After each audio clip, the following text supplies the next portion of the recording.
First up is A Pack of Lies by Hugh Whitemore, actual event during the Cold War inspired Hugh Whitemore's moving drama, which takes place in a London suburb during the winter of 1960. A distinguished cast, including Alfred Molina, Michael York and Terry Garr, portrays aspects of loyalty, duty and friendship when the Jackson family slowly become aware that their cherished Canadian neighbors may not be quite what they appear. I was out in the garden when I heard the doorbell. It was a Saturday afternoon. I was just pottering about, sweeping up leaves and so on. Barbara and Julie had gone shopping. When I opened the front door, I found a man and a woman smiling at me. They were holding a Bible and some religious pamphlets. "We've come to bring you the key to great happiness," the man said. "Thanks very much," I said, "but I'm happy enough as it is," and shut the door quickly before they had a chance to say another word. They walked away slowly, still smiling. I could see them through the window.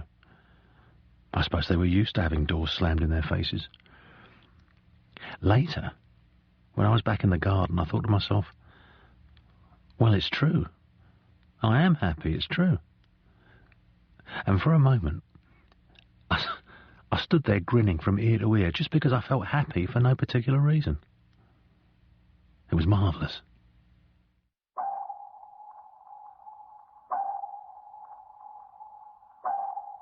Pack of Lies by Hugh Whitemore, with Alfred Molina, Michael York, Ed Begley Jr., Rosalind Ayres and Terry Garr. What's Julie doing? I don't know. Getting dressed? It's almost 8 o'clock. Yes, I told her. Julie! I do wish we didn't have this awful rush every morning. Oh, it doesn't matter. I'll give her a lift. Why can't we have breakfast like civilised human beings for a change? Well, never mind. Never mind. Sorry. About time. Sorry. Every morning it's the same. Rush, rush, rush. I didn't hear the alarm. That's because you went to bed so late. It wasn't that late. When I was your age, I was in bed by 9:30 and no arguing. That's just silly. No, it's not. You need your rest. What's the point of going to bed if I can't sleep? If you went to bed earlier, you'd go to sleep earlier. No, I wouldn't. Well, you might. No, I wouldn't. I don't feel sleepy at night, only in the morning. Oh, Julie. It's not my fault. Nothing ever is. It's biological. What is? Do you want some toast? What's biological? Feeling tired? Has the postman been? Julie. What? Do you want some toast? No, thanks. I'll have an apple. That's not enough. Have some cornflakes. Ugh, cornflakes. Well, I thought you liked cornflakes. That's all right, I'll go. She must have something to eat. I know. Well, tell her, boy. She won't listen to me. Hi, sweetheart. Hello, Auntie Helen. Uncle Peter. Oh, God, it's Ellen. That's all we need. Shush. Don't push, for Christ's sake. Sorry. What have you got there? Surprise, surprise. Back off, Peter. You're pushing it right into my goddamn Sorry, ribs. honey. My husband is physically maladjusted. Did you know that? Maladjusted? I don't mean maladjusted. He malfunctions. What do you call it? No coordination. What's going on out there? Tell him to lift something, he goes right ahead and pushes it. That's not true. Mind the table, Jesus. Hi, Bob. Where is she? In the kitchen, getting the breakfast. Barbara. Where are you, Barbara? Barbara. Yeah, I'm here in the kitchen. This is for you, sweetheart. Happy birthday to you, happy birthday to you, happy birthday, dear Barbara, happy birthday to you. We couldn't find any paper big enough to wrap it in, hence the tablecloth. Go on, open it up. Oh, Helen, What's the matter? it's not my birthday. What? It's next week, the 29th. What did I say? What did I tell you? Don't give me that. You said no such thing. When's Barbara's birthday, you said? And I said the 29th. Oh, you didn't. I did. You did. I did. The 29th? That's right. Peter, you said the 19th. I swear to you I did not. What are you trying to do to me? Jesus, it's like a goddamn film. Oh, what's it called? You know, the Ingrid Bergman thinks she's going crazy, but it's her husband all the time. It's Cary Grant or James Mason or something. Charles Boyer. Well, he keeps telling her the wrong thing so that she thinks she's going crazy. Is that what you're trying to do to me? He said the 19th. I know he said the 19th. If I did, I'm sorry. My mistake, okay? Come on, Barbara. You better open it up. Shall I? I'm sure as hell not taking it back home again. Yeah, go on. Let me give you a hand. It's a bit tricky. There you go. Wow. Well, do you like it? It's an easel for your paintings. She knows it's an easel, you dum-dum. Come on, don't keep us in suspense. Do you like it or don't you? I love it. It's wonderful. I don't know what to say. Now that you're going to these art classes, we thought you ought to have all the regular stuff. Oh, you shouldn't have done this. It's much too extravagant. Now, don't give me any of that English phony baloney about, oh, you shouldn't have, and all that horseshit. You're my very good and dear friend, Barbara, and if I want to buy you a fancy birthday present, no one's going to stop me, okay? Okay. Okay. And if it ain't your birthday, who cares? What the hell? We'll call it a Thanksgiving present. Thanksgiving? For what? Thanksgiving for what? Okay, I'll tell you for what. How many millions of people are there living in London? 6 million? 8? Let's say 6, okay? So that means it was something like 3 million to 1 that we'd find ourselves living across the street from wonderful folks like you, and if that ain't the cause for some kind of Thanksgiving, I don't know what is. Dear Helen, you're priceless. Eventually, our investigations led us to a street in Ruislip. It was autumn 1960. Ruislip, I should explain, is a suburb of London. It lies to the northwest of the metropolis, and is one of the places one drives through on the way to Oxford.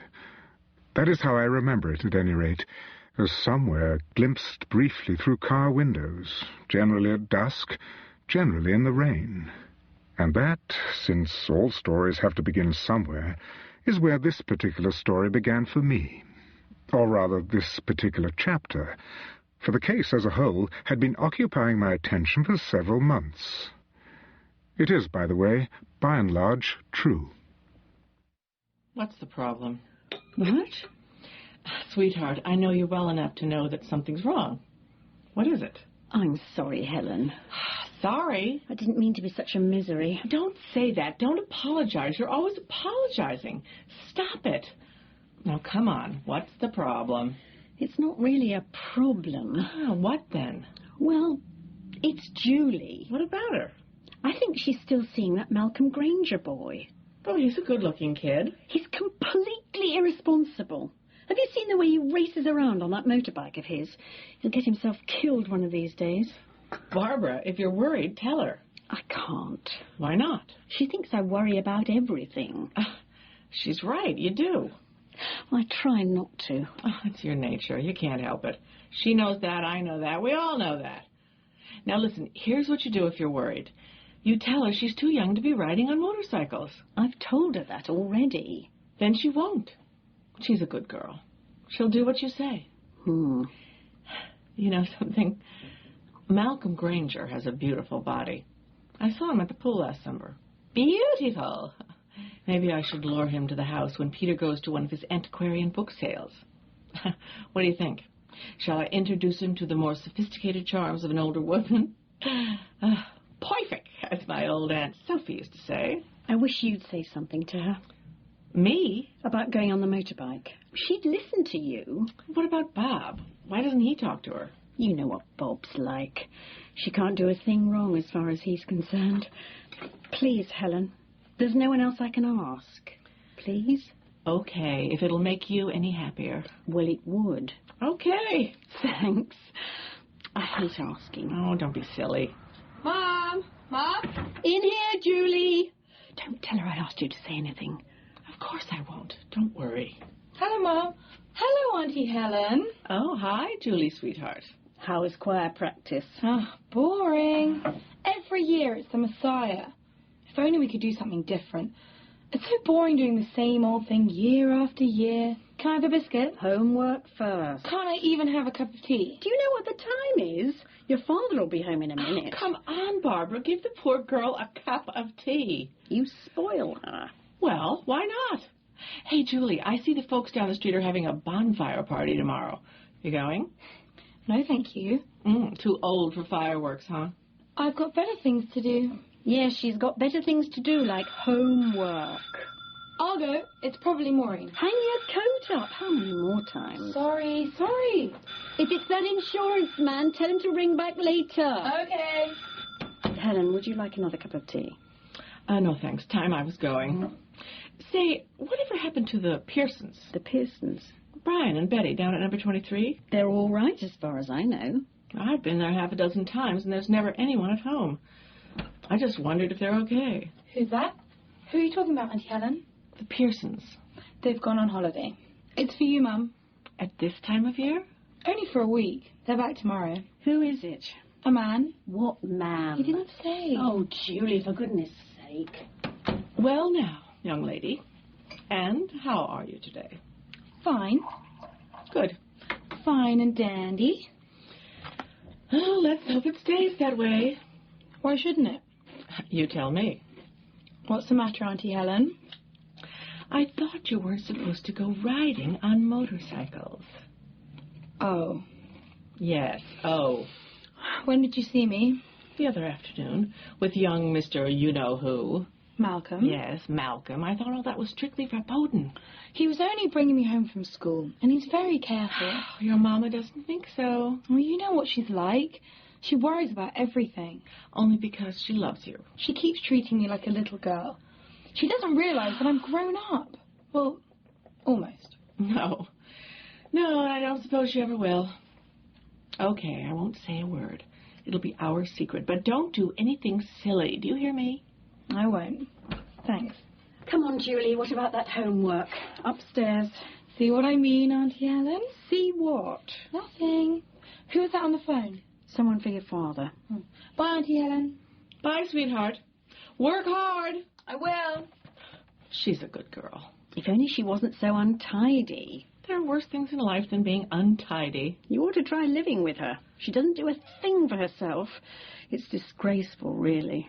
Say what you like. She's a good girl, and I'm very fond of her. Yes, well, she's very fond of you. I hope so. You know she is. I guess I do. I'd give a lot to have a daughter like Julie. You don't know how lucky you are. Hello? It's only me. In here. Something smells good. Chicken casserole. Lovely. How was your day? Not bad. Quite nice, actually. How was yours? Oh, hectic. Thank God it's the weekend. I'll just nip upstairs and get changed. Bob, just a minute. What? What's the matter? Somebody's been ringing up for you. I think it's urgent. What is? Who? His name's Stewart. Stuart what? That's his surname, Mr. Stewart. Mr. Stewart? Who is he? I don't know. What does he want? I don't know. Didn't you ask him? Of course I asked him. He said he wanted to talk to you. I told him you weren't here, and could he ring back later, and he said no, he'd like to come and see us. What's about? I don't know. He got all cagey and said he couldn't explain on the phone. He's probably just a salesman. No, it's something to do with the police. The police? He said if we were worried about him coming round here, we could ring Scotland Yard and speak to a Superintendent Smith. And he said it's confidential, we mustn't tell anyone. When did he ring? About 5 o'clock. Right. Right, I'll talk to this man Smith. What's his number? It's on the pad. Right. Ask him what it's all about. Yes, right.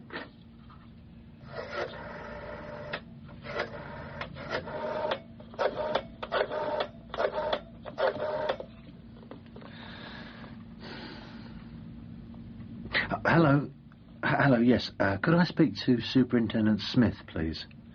My name's Jackson. Hello?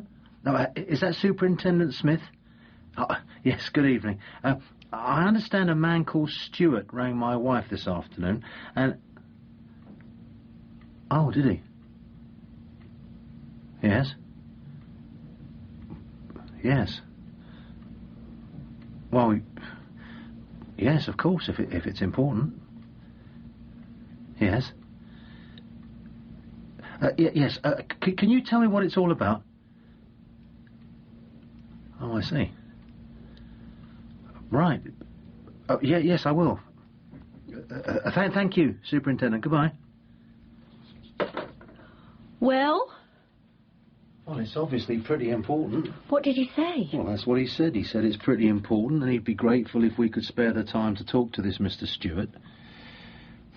He was very polite. Very, friendly and pleasant. Well, what else could I say? What time is he coming? 8 o'clock. We better have supper then. Right. I remember how shy they were when we first met. Helen and I went across and introduced ourselves. "Hi," we said. "We're your new neighbors." Well, Bob and Barbara stared at us as if we just stepped out of a flying saucer. They seemed a little reassured when we told them we were Canadians, not American. But even so, it took quite a time before they could accept us as regular human beings. A month or so later, they asked us to tea, and that's when we first met Julie. "Julie's short for Juliet," said Barbara. "Juliet as in Romeo and Juliet?" Then Bob said, "We saw the old film with Norma Shearer and Leslie Howard just after we got engaged, and we made up our minds there and then, if we ever had a girl, she was going to be called Juliet." "And so she was," said Barbara. "And so she was," said Bob. I was touched by the way they would finish each other's stories. It wasn't interrupting. It was more of a mutual orchestration of shared memories, a shared enjoyment of their life together, a kind of celebration. I said this to Helen when we got back home. She pooh-poohed it and said I was being sentimental. But pretty soon after, she admitted that she, too, was beginning to feel a certain affection for them. Julie especially. What's the time? 10:02. I wish we knew what it was all about. Well, I did ask, didn't I? I couldn't do more than that. I keep wondering if it's anything to do with Malcolm. Why should it be? He's been in trouble with the police. What sort of trouble? Something to do with his motorbike. Speeding, I think. I thought Julie wasn't seeing him anymore. She still likes him. And what's that supposed to mean? What? Well, is she still seeing him or isn't she? Well, I don't know. I can't be sure. Haven't you asked her? Well, yes. But supposing she has seen him and supposing... He's here. He's early. Well, quickly, we don't want Julie to answer the door. All right. Mr. Jackson? Yes, that's right. Good evening. My name's Stewart. I spoke to your wife on the phone. Yes. Do come in, please. In here. Thank you. This is my wife. How do you do, Mrs. Jackson? How do you do? Let me take your coat. Thank you. Sorry I'm a bit early. I expected heavy traffic, but the roads were empty. It's all these gales, I suppose. People are staying at home. Yes. Yes, I suppose they are. But please, sit down, Mr. Stewart. Thank you. Well, what can we do for you? Is your daughter at home?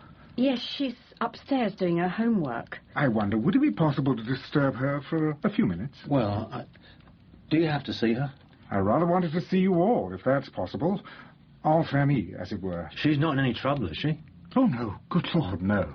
Well, that's a relief anyway. I'll go and get her. Thank you, Mrs. Jackson. I spoke to Superintendent Smith. Yes, so he said. It's a bit melodramatic, I suppose, ringing Scotland Yard and all that, but, well, it's a good, quick way of telling people that we're, trustworthy, unlikely to run off with the family silver. I gather you're with Airspeed Research. Yes. That must be jolly interesting. Don't you find it interesting? Yes. Oh, yes, I enjoy it. Travel about a bit, do you? No, not much. Up and down to Liverpool, mostly. Ah. Mr. Stewart, this is our daughter, Julie. How do you do, Miss Jackson? How do you do? May I offer you a drink, sir? Whiskey? Sherry? No, thanks, not for me. But please, don't let me stop you. Oh, no. I'm not much of a drinker. Neither am I. Shockingly expensive these days. Certainly is. Shocking. Well, now, first of all, let me apologize for barging in on you like this. The trouble is, it's a bit difficult for me to explain precisely what all this is about, what I do and so on, because so much of my work concerns confidential matters, and I'm simply not allowed to discuss them in any detail. Fair enough. Are you a policeman? Not really, no. although some of my duties do tend to overlap with those of the police force. In actual fact, I'm a civil servant, and that, as we all know, can cover a multitude of sins. Now then, the reason why I'm here, well, we need your help. It's as simple as that. We've become very interested in one particular chap, and we're anxious to find out what he does, where he goes, and so on. And the only way we can do that is by asking a lot of rather boring questions. In other words, it's just a straightforward routine inquiry. There's nothing to be nervous about. It's just routine. Well, who is this man? Do we know him? Does he live round here? He comes here most weekends. We think he has friends in this part of the world. Damn. Sorry. Excuse me. Oh, not to worry, not to worry. Hello? Oh, Maureen, yes. Hang on a minute. It's Maureen. Tell her I'll ring back later. She says she'll ring back later. What? Right, yes, I'll tell her. Yes, all right. Bye-bye. She says she can't come round tomorrow evening. Why not? I don't know. Ring her later. Sorry, Mr. Oh, not to worry. Where was I? You were saying about this man coming here to see his friends. Ah, yes. Now, we don't know who they are or where exactly they live. We don't even know why he comes here so regularly. It might be just friendship, of course, but somehow I rather doubt it. Why? He's a busy man, Miss Jackson, and if he takes the trouble to come out here every weekend, then I'm sure he does so for a very good reason. I've got a photograph of him somewhere. Ah, I'd like you all to take a look at it, if you will, and tell me if you think you've seen him before, and if so, where. Mm-hmm. Have a look, Mrs. Jackson. No, I've never seen him. Mr. Jackson? No. Miss Jackson? No, sorry. You're all quite sure? Quite sure. Yes. Yes, I see. Well, thank you.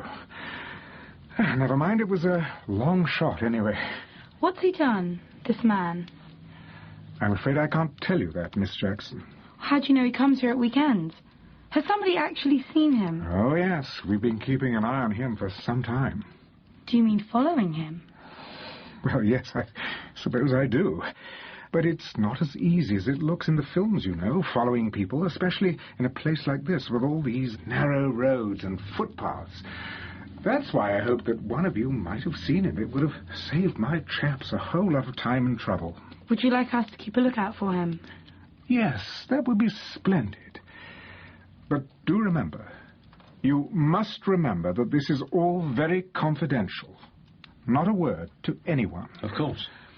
You do understand that, don't you, Miss Jackson? No whispering secrets to your chums at school? Yes. All right, I promise. Good. Excellent. What happens next? Shush, Julie. That's a damn good question. I only wish I knew the answer. Well, if there's anything we can do... Thank you. As a matter of fact, there are one or two things I'd like to ask you before I go. Just a few details. You've lived here quite some time, I believe. Yes, over 20 years. Really? Since March 39. Oh, my word. So you'd know most of the other people here in Cranley Drive? My wife does, certainly. Yes. What about the Galliffords at number 38? Do you know them? Oh, yes. They've been here almost as long as we have. Their daughter's the same age as Julie. And they're English, I take it? Yes. Well, British. Mrs. Galliford comes from Cardiff. Oh, right. Then there's the Duncans at number 40. He's retired. They're both in their 70s. They don't go out much. And across the road at number 45, the Krogers. Helen and Peter. They're our best friends, really. He's a bookseller. Oh, book dealer. Antiquarian books, you know, first editions. Ah, yes. They're Canadian. But they're very nice. They've been here about 5 years. Any family? No. Now, you said you might be willing to help, Mr. Jackson. Yes, of course.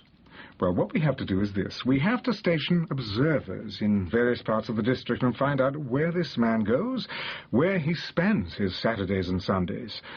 The problem is, how can our people observe without being observed? The observer has to be concealed. So, that's what we need. A room somewhere. You mean a room here? It would only be for a couple of days, tomorrow and Sunday. Oh, I don't know about that. You mean one of your men here in the house? It would be a young lady. More natural, we thought. If any questions are asked, you can say she's a member of your art club. It is an art club you belong to, isn't it? Well, yes. What do you think? It seems to me that the smaller window upstairs at the front would probably be the best. That's my room. A good lookout post, eh, Miss Jackson? Oh, yes. Perfect. I'm not too keen on having somebody actually inside the house. Why not, Mum? Julie, please. It's your decision, Mr. Jackson. You must decide. Couldn't your people watch from a car? A parked car? Couldn't they do that? Well, they could, yes, but not here. The roads are far too empty. An unfamiliar vehicle parked for any length of time would be painfully conspicuous. Don't you agree?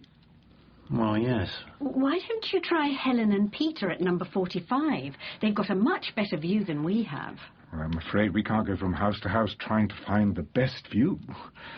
Apart from anything else, we have to make sure that the people we go to are people we can trust. And it takes quite a bit of time to do that. To do what? To make the necessary inquiries. You mean you've had us screened? We checked. Better to be safe than sorry, after all. And since you're working on classified material at Airspeed Research, we already knew something about you. I see. So it's really important, then? We think it might be, yes. And what about... I mean, would it be dangerous? He's not a thug, if that's what you mean. There's no danger of any physical violence. But he is a criminal. Let's say we have every reason to believe that he's involved in some kind of illegal activity. What do you think, love? It's up to you. All right, then, Mr. Stewart. All right, love? All right. Thank you. Thank you very much indeed. Would 9:30 tomorrow be convenient? For what? For my girl to arrive. Oh, yes. Yes, that'll be fine. I think it might be a good idea if she came in from the alley through the back garden. It's well hidden from the road, and she could use the kitchen door, couldn't she? Would that be all right? I suppose so. Her name's Thelma, by the way. I think you'll like her. I noticed that everything had been tidied away. The furniture smelt of lavender polish, and there was a vase of fresh flowers on the hall table. It was as if the house had been put on its best behaviour. I went upstairs to the daughter's bedroom.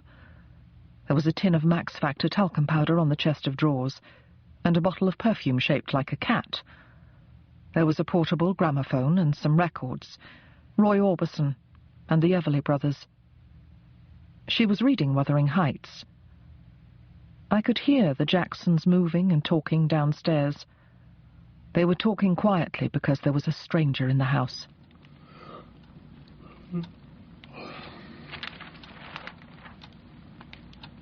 I wonder where he is. Who? The man they're looking for. I wonder what he's doing tonight. Perhaps he's married. Do you think he is? Stop worrying. I'm not worrying. Oh, you could have fooled me. We don't know anything about him. Nothing. We don't even know what he's done. We don't need to. Because of us, he might be arrested. Just think of that. We ought to know something. Because of us? Because we let them watch. Trust you to say a thing like that. Like what? Oh, trust you to find a way of blaming yourself. Doesn't matter what it is, does it? If there's a hole in my sock, or if the car breaks down, it's always your fault. Well, this isn't, so stop worrying. Fancy a cup of tea? Do you? I don't mind. A bit later, then. Right. Do you remember that time we saw a man being arrested outside the bus station? What man? Don't you remember? Who? We were going somewhere, the three of us. Julie was quite small. And we saw these policemen running into the bus station. Then they grabbed a man and took him away. Don't you remember? His clothes were all stained and dirty. I thought he was old at first, an old tramp or something. But when he walked past, I could see he was young, younger than me. And he was crying. Don't you remember? I thought it was so sad. He wasn't just crying, he was sobbing. It was awful. What am I supposed to say to that? I don't know. What? Nothing. Read your paper. He might have bashed some old lady over the head and pinched her handbag. Supposing he had, how would you feel about him then? People don't stop being people just because they've done something wrong. They still have feelings. Look, it's nothing to do with us, none of it. Mr. Stewart says this man's mixed up with something criminal. Something illegal. Well, fine. That's all we need to know. Who he is and what he's done just doesn't matter. None of our business. Well, is it? I don't know. No, it isn't. Take it from me. Is it the same girl coming back tomorrow? Yes. Thelma? Thelma, yes. Seems quite nice. Boring job. Sitting upstairs all day. Shouldn't fancy it myself. Still, just think. This time tomorrow it'll all be over. She'll have gone. Sunday. A really beautiful morning. Almost summery. Not a cloud in the sky. It must have been about 11 o'clock when Bob and Julie went out to wash the car. Well, not quite 11. The church bells were still ringing. I love the sound of church bells on Sunday mornings. I'd got a shoulder of lamb for lunch, and I'd just finished doing the vegetables when Thelma came down for a cup of coffee. We went into the sitting room and stood there by the window. I thought how friendly she was. Not at all what I imagined a police girl would be like. Suddenly she looked out of the window. I looked out too. I don't know why, I just did. Helen's front door was open and somebody was coming out of the house. It was a man. I'd never seen him before. He didn't look round to say goodbye. He just hurried to the gate and went off along the road. He disappeared before I realised who it was. Thelma turned to me and said, "Did you see what I saw?" I couldn't speak. I just nodded. It was the man in the photograph. The man Mr. Stewart was looking for. Thelma went to make a phone call. I just stood there by the window. Although I didn't know what it meant, I felt sure something terrible had happened. Then Thelma came back. "Mr. Stewart's coming to see you this afternoon," she said. "It's very important. Don't tell Julie." When Julie went off to see her friend Maureen, I told Bob what had happened. He gave me a hug. "Don't worry," he said. "There's nothing to worry about." But as he held me in his arms, I could feel his hands trembling. You actually saw this man yourself, Mrs. Jackson? Yes, I did. You saw him come out of number 45 Cranley Drive and hurry away along this road? Yes. And you're quite sure it was the same man, the man whose photograph I showed you? Yes. Oh, yes. Yes, I see. Well, it seems you missed all the excitement, Mr. Jackson. You were cleaning your car, I believe. Yes. Just here, in front of your house? Yes.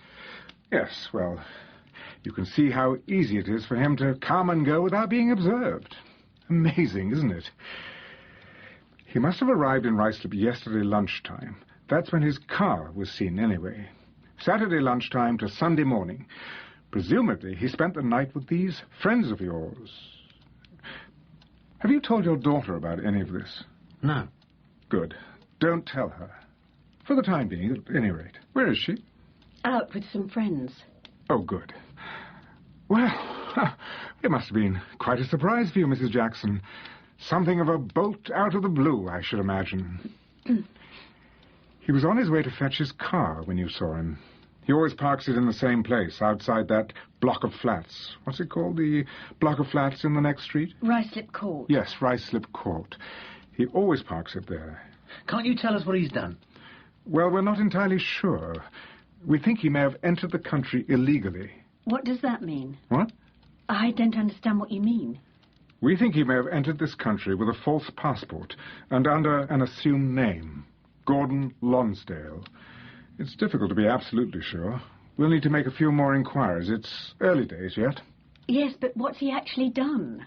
Why won't you tell us? We think he may be working covertly for a foreign government. Covertly? Secretly. You mean he's a spy? Well, something of that sort. But I'd rather not jump to conclusions until we know a little more. But what would a spy be doing in Helen and Peter's house? Quite. Well, there must be some mistake. Shouldn't we tell them? Shouldn't we warn them? All in good time, Mrs. Jackson. Oh, come on. You're not suggesting that they're involved with this man, are you? Let's wait and see. Oh, no, not Helen and Peter. They wouldn't do a thing like that. Maybe not. Oh, but look, how can you even think such a thing? He must be just a casual friend. A business friend? Another bookseller, something like that. Possibly. I think I will have a drink after all. Barbara? Sir? No, thank you. So your friends have never spoken about this Mr. Lonsdale? No. Never. Never. That's a bit strange, don't you think? Why strange? A man who comes to see them almost every weekend. You'd have thought they'd have mentioned his name at the very least. Wouldn't you have thought so, Mrs. Jackson? I don't know. Well, you may be right, of course. He may be just a casual friend. But he's not a bookseller, that's for sure. He's director of a firm called Alloy Security Products Limited. They make anti-burglar devices for cars. Bit of a man about town, too. Ritzy flat near Regent's Park. Plenty of girlfriends. Not at all the sort you'd expect to get pally with the Krogers. Are you sure you didn't know where to find him? What do you mean? It seems very lucky choosing our house, right opposite Helen and Peter's.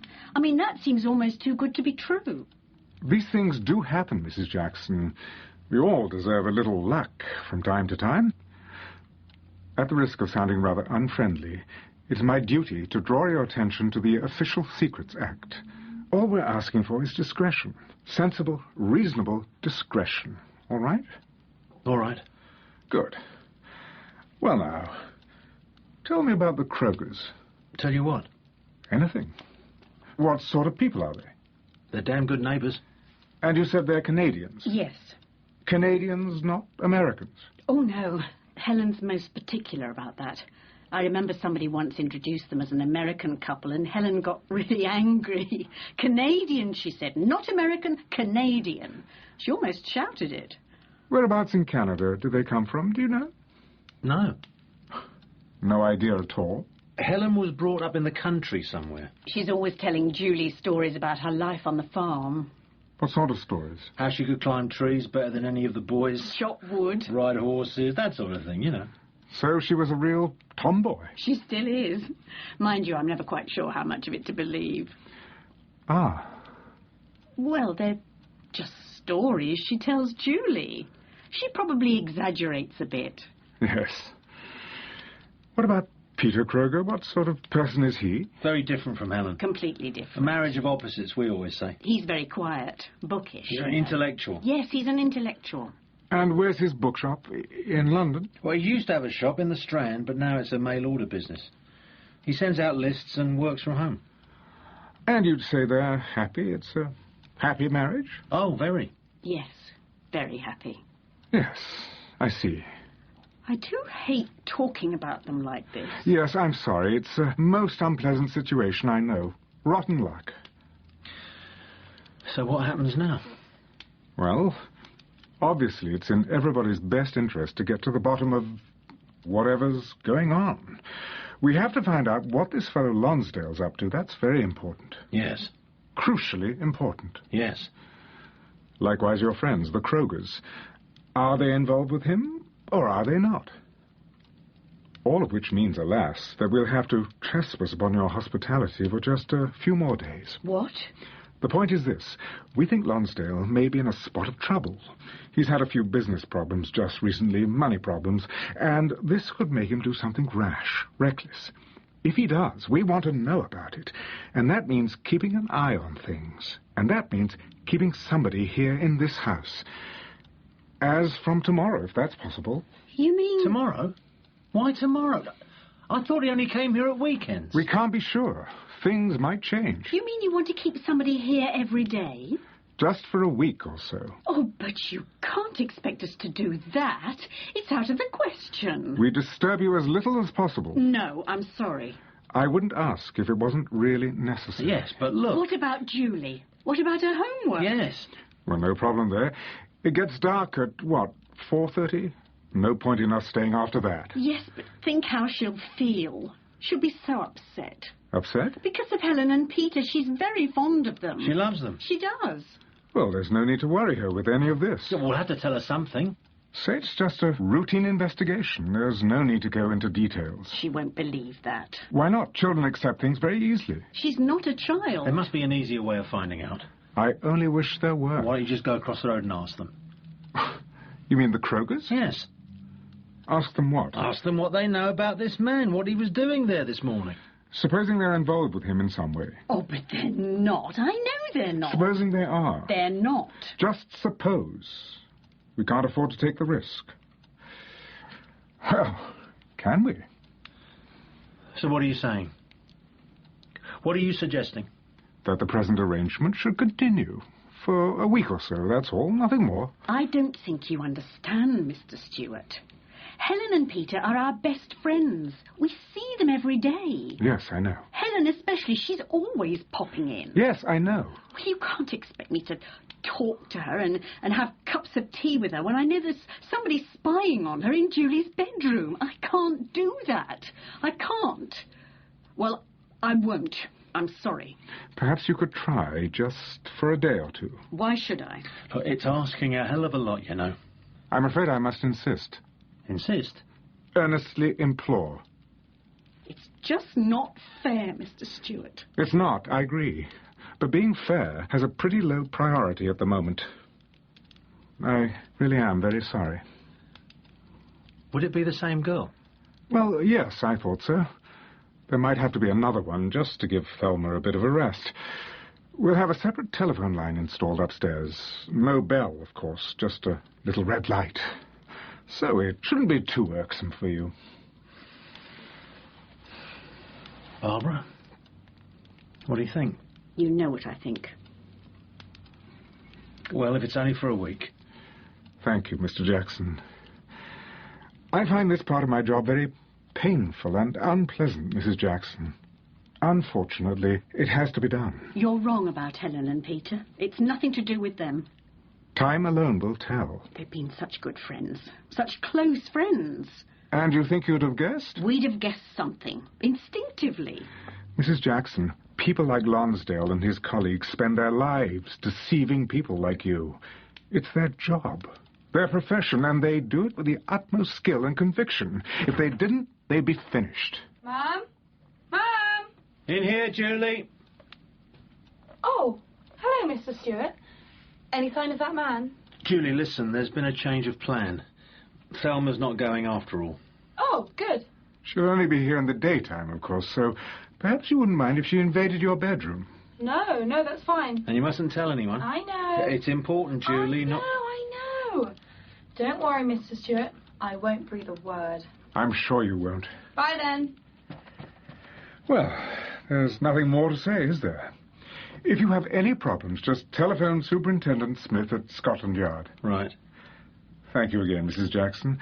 I'll do everything I can to make our presence here as unobtrusive as possible. Oh, don't worry, I can see myself out. Good night, then, Mr. Stewart. Good night, Mr. Jackson.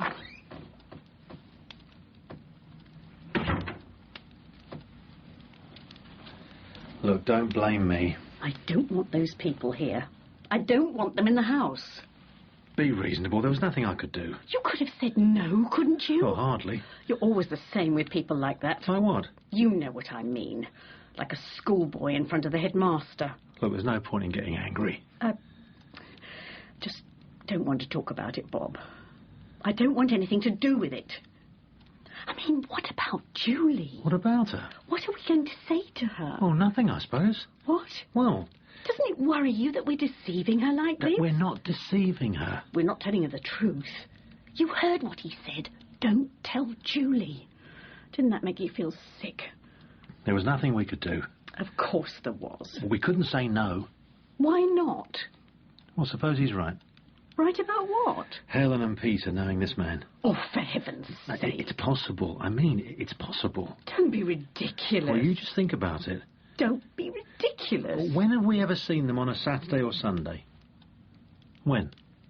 You just think about it. Dozens of times. Not once. What about that trip to the zoo? What trip? When was it? 2 or 3 months ago. That was August Bank Holiday Monday. We never see them at weekends. Of course we do. Never. Well, that's just... What? nonsense. Oh, is it? You know it is. Hello? Oh, hello, Maureen. Just a minute. Julie! It's for you! Who is it? It's Maureen! I'm washing my hair. I'll ring back later. Did you hear that, Maureen? She'll ring you later. Right. Right, yes. Yeah, all right. Bye-bye. Shall I ring up and say we've changed our minds? I'll ring that man at Scotland Yard, shall I? Would you like me to do that? Shall I? It's too late. Why? What do you mean? You know what I mean. Hello? Velma, can I come in? Of course. Is everything all right? Yes, fine, thank you. I'm just going down to the shops and I wondered what you'd like for lunch. No, you mustn't do that, Mrs. Jackson. Just a snack. Scrambled eggs or something. No, please, there's no need. Do you like scrambled eggs? Mr. Stewart wouldn't approve. Well, don't tell him. Don't worry, I won't. Clark Gable died, did you know? Yes. What was it, a heart attack or something? Yes, I think so. Sad, isn't it? Mm. Mind you, he wasn't as good as Gregory Peck. Or Richard Burton. I think he's wonderful.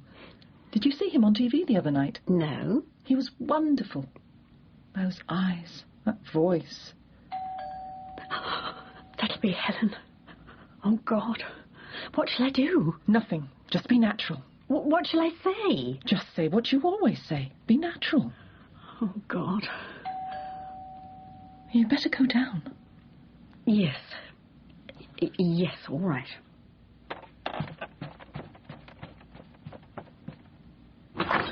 Oh, Jesus, you were a long time. Sorry. We thought you must be out. No, I... Weren't in the John, were you? Just tidying up. Because one thing I hate is being hauled out of the John in the middle of a crap. How are you, Barbara? Yes, I'm fine. Busy. Always busy. How's the easel? What? The easel for your painting? Is it okay? Oh, yes. Yes, it's fine. If it's not, you just say and I'll take it back. No, it's fine. I love it. The guy in the store said he'd change it if you didn't like it. She says it's fine. She loves it. What more can she say? Come on, let's leave the girl in peace. What's the hurry? The whole idea was to get up to town before the crowds, remember? Okay. We're making an early start in the Christmas shopping. Helen's got a list a mile long. Show her. Show her? Show her the list. Well, you've got it. I gave it to you. You didn't. In the kitchen. You put it in your purse. I did what? Didn't you? I left it on the kitchen table. Oh, Jesus. Are you sure? Sure, I'm sure. It's on the goddamn table. Okay, I'll go get it. I want you outside in the car ready to go in 5 minutes, okay? Okay. Take care of yourself, Barbara. And you. Just imagine going up to town and forgetting your goddamn shopping list. Oh, geez, I must be going out of my mind. So, who's the mystery man, huh? And don't pretend you don't know what I'm talking about. What? Yesterday afternoon, about 5 o'clock, I saw some guy walking across the street. It looked like he was coming from here. Well, yes, he was. Aha. Lucky I knew your old man was at home. Otherwise, I might have gotten very suspicious indeed. Who is he? Oh, just a friend of Bob's. Yeah, I thought so. Didn't I see him at your wedding anniversary? No, that was somebody else. Are you sure? Quite sure. Oh, gee, that's funny. I could have sworn he was the guy Bob introduced me to. What's his name? Stuart. Stuart? He's never been here before, so you can't have met him. Okay, if you say so. Now, look, about this Christmas shopping, what do you think Julie would like? Oh, look, you mustn't bother. What do you mean, bother? It's no bother. I love buying her presents. It gives me pleasure. She's always so appreciative. I was wondering about a blouse. Do you think she would like that? A silk blouse. Well, yes, that would be lovely, but you mustn't be too extravagant. Why not? For heaven's sake, there's nothing I enjoy more than real sinful extravagance. Born to be bad, that's me. I better go. See you later, honey. Helen, we're thinking of having a few friends in for a drink on Saturday evening. Would you and Peter like to come? Oh, we can't this Saturday. What a shame. Well, we'll change it. We'll make it next Saturday. Saturday week. Saturday's always difficult for us. I'd better say no. Peter likes to do his accounts on the weekend. You know that. We told you. Well, thanks for asking. Ciao. Bye.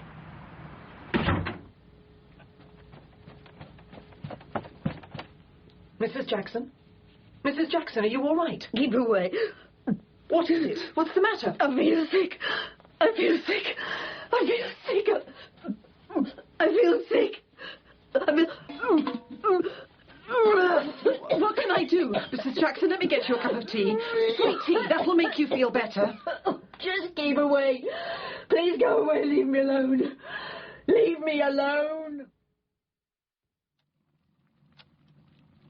I gather that your wife is becoming increasingly unhappy with the current situation. Is she? Well, yes. You should have told me. There's not much I can do. No. You do understand that, don't you? Well, of course you do. I know you do. What time does she get back from her art club? Any minute now. Oh, good. Would it help, do you think, if I tried to clarify the situation a little? How do you mean? Perhaps she feels she's being kept in the dark. Does she? Is that the problem, do you think? Something like that, yes. Well, in that case, it's a problem easily solved. Oh, by the way, I meant to ask. Somebody was saying that you and the Krogers have got the same sort of car. Is that right? Yes. You've both got black Ford Consuls. Yes. How extraordinary. Or perhaps it isn't. What do you think? There are plenty of Consuls about, especially around here. Yes, true. Whose car came first? Ours. Helen said how nice it was, how smart and so on, and then Peter told me they were going to get one exactly the same. Uh-huh. What are his interests? Does he have any hobbies? Nothing special. Books, of course. Apart from that, nothing much. He likes music. He listens to music a lot. On the radio? And records. He's got quite a collection. Don't tell me he's one of these hi-fi fanatics. Well, a bit, I suppose. Stereo sound, FM radio, headphones, you know. Rumble filters, all that sort of stuff. Headphones? He likes classical music and she doesn't. She can't stand it. So he listens to his records through the headphones. Well, that's one way of avoiding domestic strife, I suppose. How often do you go to the Kroger's house? Hardly ever. Barbara pops in for a cup of tea most weeks, but as far as I'm concerned, well, 4 or 5 times a year. Birthdays, Christmas, that sort of thing, you know. Peter works at home. I think we told you. That makes it a bit difficult. We're always afraid of disturbing him. Yes, quite. Apart from you, does Mrs. Kroger have any particular friends? She's friendly with everyone. She's a very friendly woman. How does this friendliness manifest itself? She's just an ordinary friendly woman. She pops in for a chat. She worries if anything's wrong. You know, she takes an interest in people, that's all. Takes an interest? Well, you know. Well, perhaps you could give me an example. I don't often see her, Mr. Stewart. I'm at work when she comes round. Barbara's the one she talks to, not me. I don't know what she does or what she says. Anyway, there's nothing sinister about being friendly, is there? Nothing sinister, no. It just adds to the pattern. Pattern? Well, if the Krogers are involved with this man Lonsdale, and I say if they are, then it would be essential for them to know what's going on. Any change of routine, any change of neighbour, it could be dangerous for them. You can make anything look suspicious if you try hard enough. True. I mean, all that stuff about the cars. Why shouldn't they buy a car like ours if they want to? No reason at all. On the other hand, it could be construed as an extremely clever thing to do. Clever? Why? Because it would certainly confuse anyone who might be watching them. And it's only when you start adding all these things together that a significant pattern begins to emerge. It's only me. We're in here. Oh, Mr. Stewart. Do forgive me for dropping in like this. I just wanted to make sure that everything is all right. Is everything all right? I thought Thelma would be going last weekend. Well, no, I'm terribly sorry. Mr. Stewart says he'll explain. First it was 2 days, then a week, now 2 weeks. How much longer? Let me put you in the picture, shall I? Let me tell you something about the background to this case. It won't solve your problems, I know, but it may help you to live with them for just a little longer. I'll just take my coat off. Julia's gone to the cinema, I believe. Yes. Yes, I thought it would be a good idea to come when she's out.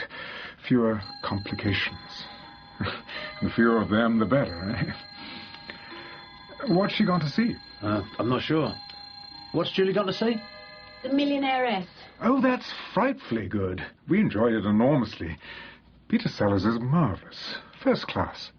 Look, since you're here, there's something I must tell you. What's that, Mrs. Jackson? I don't know how much longer I can go on like this. Yes, yes, I'm sorry. Apart from anything else, I'm worried about Julie. She's got so much work to do for her exams, and all this is very unsettling for her. Yes, of course. I know it's important what you're doing here, but we have got our own lives to lead after all. You must have known it would be more than a couple of days. You should have told us. It's always difficult to know how long these jobs will take. It's getting worse. Much worse. Yes, I'm sure. Seeing Helen and Peter? Yes. Every time I see her, every time she comes round, it makes me feel quite ill. I can't sleep. Well, if it's any comfort to you, we still don't know how they fit into this particular puzzle. Obviously, they must fit in somehow. At the moment, all we can do is speculate. Sorry I can't be more reassuring. What about Lonsdale? Do you know anything more about him? Anything more? You said he might be a spy of some sort, is he? You weren't quite sure. Ah, yes. Well, since the last war, submarines have become an increasingly important element in defense strategy, both for us, NATO, and most especially the Russians. They have a vast fleet of submarines, at least 700, probably more. But the effective value of this fleet has been drastically reduced by the various techniques of underwater detection that have been developed by our NATO chaps, ASDICs, sonar boys, and so on. Needless to say, Moscow is most anxious to learn the secrets of these devices, and so spies were sent here to find out all they could. The man in charge of this operation is the man who visits your friends every weekend, the man calling himself Gordon Lonsdale. Good God. Oh, yes, he's an important chap. Make no mistake about that. Almost certainly a high-ranking officer in the KGB. Russian intelligence. And so far, he's been remarkably successful. But the trouble with spying is that you can't always rely on fellow professionals. You often need the help of amateurs, traitors, and such creatures can be notoriously unreliable.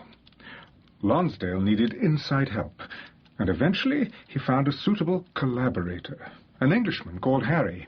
We became interested in Harry about a year ago.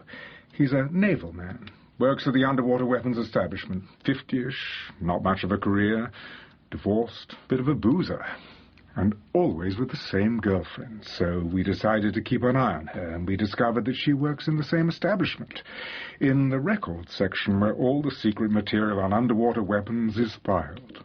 They're always together, every evening, eating, drinking in plush restaurants, and there's never any shortage of cash.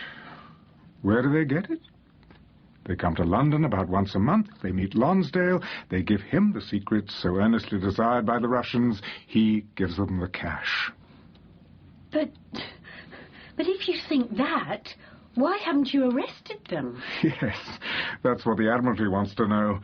We've had several sharp memos about it. But the point is, there are bound to be others involved. Not just Harry and his girlfriend, not just Lonsdale. There are bound to be others, and we want to catch the whole lot. That's why we've got to keep watching Lonsdale for just a few more days. The kettle's already bubbling. We must wait for it to boil. Do you mean watching Lonsdale, or do you mean watching Helen and Peter? I mean watching everyone who's been in regular contact with him. Everyone. And anyone. Are you quite sure there isn't any danger? To you? Absolutely none. What about Barbara and Julie? They're on their own here most of the time, and I keep thinking, if this man Lonsdale gets frightened or suspicious, what then? There'll be no violence, I can assure you of that. The KGB don't employ hooligans for this sort of operation. How can you be sure? Because I am. How can you be? Because it's my job to be, and I'm very good at my job. It's all very well for you. You're used to this sort of thing. But all this talk of the Russians and the KGB... Yes, it must seem rather alarming. Well, it is alarming. Not as far as you and I are concerned. I wish I could believe that. There's absolutely no need to worry. I know what I'm talking about. So, Thelma will be here for some time, then? Well, I hope not, for all our sakes. A few days, perhaps. That's the plan. Yes, I see. Well, if you'll excuse me, I've got some jobs to do. Is that all right? Do you mind if I go? Oh, no, of course not. Thank you for being so patient. I don't have much choice, do I? Excuse me. Well, I'm not quite sure what I expected her to say, but I certainly expected more than that. She never says much when she's upset. No, well, some people don't. It must be the most frightful strain. Appalling. Yes. If you think it's getting too much for her, you will let me know, won't you? Just telephone Superintendent Smith. I'll pop round any time. Right. Good. Well, I better be going. Don't forget, day or night, don't hesitate to ring. Right. I'm most grateful, Mr. Jackson. Thank you for being so cooperative. Good night. Good night, Mr. Stewart.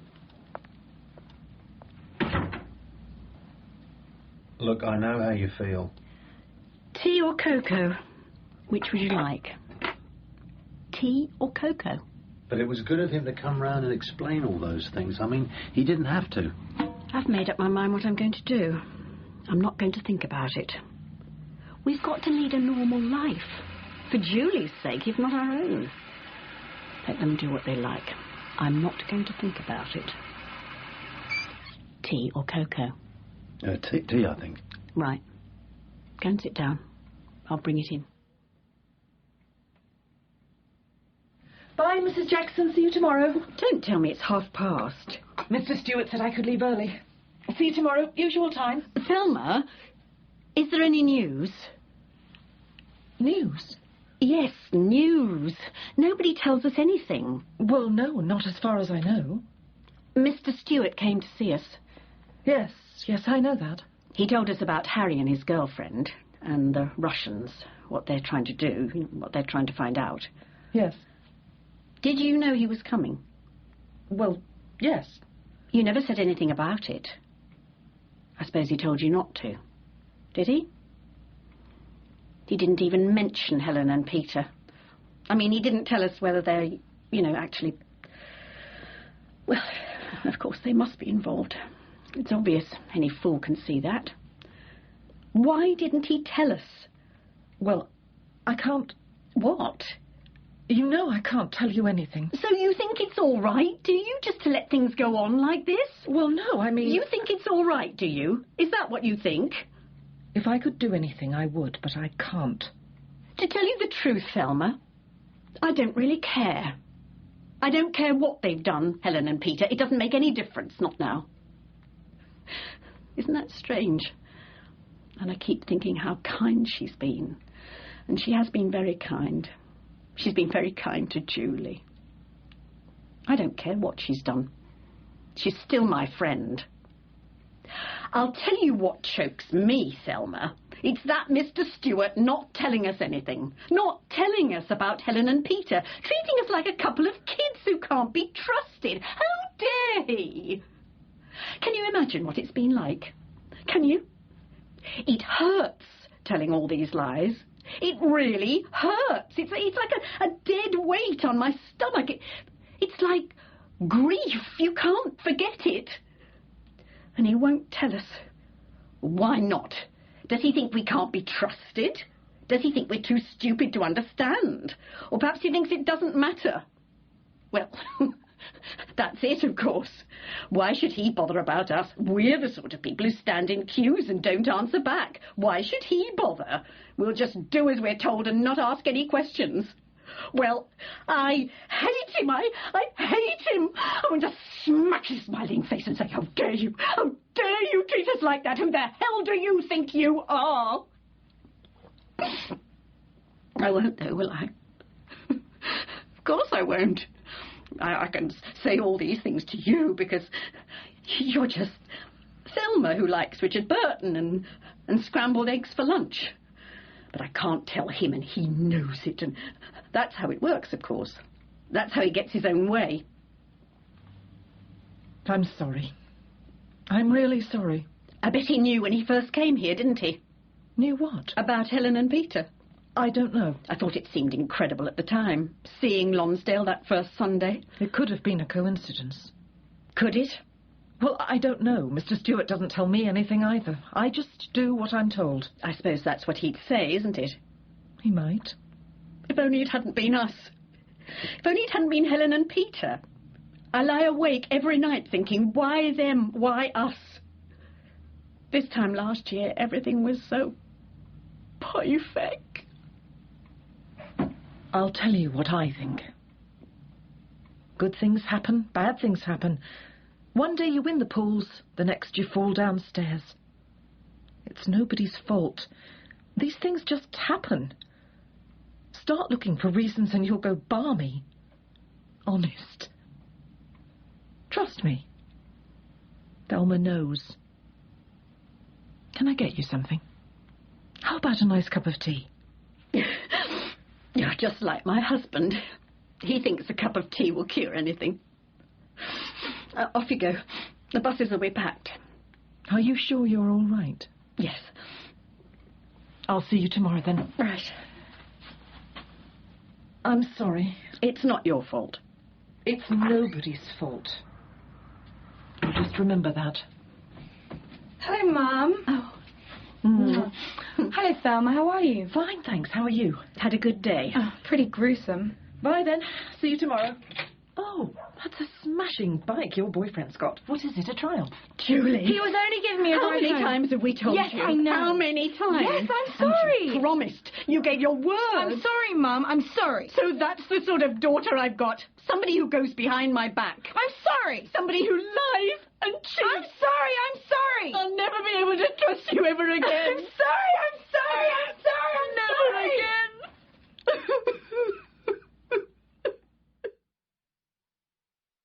In the winter of 1932, when the Depression was at its worst, a friend took me to a meeting, an informal and private meeting in New York City. On our way there, we walked along Riverside Drive. Literally hundreds of unemployed and hungry men were camping there in tiny shacks and shanties. I saw on their faces a degree of hopelessness and despair I had never seen before. I remembered those brave words about life, liberty, and the pursuit of happiness, and I felt a sudden surge of anger that such noble ideals should have been betrayed, forgotten. Why did it happen? How? When I got to the meeting, I found a small group of maybe 7 or 8 men and women, mostly young, mostly about my age. It was cold that night. There was no heat in the apartment. We stood around wearing overcoats. An older man read to us from the works of Marx and Lenin. He had a soft voice, gentle. I've never forgotten it. He said, "The ruin of capitalism is imminent. Every attempt to establish a truly human society upon the old capitalist foundations is foredoomed to absolute failure.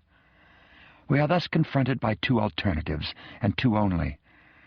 There must be either complete disintegration, further brutalization and disorder, absolute chaos, or else communism." That evening, my whole life changed.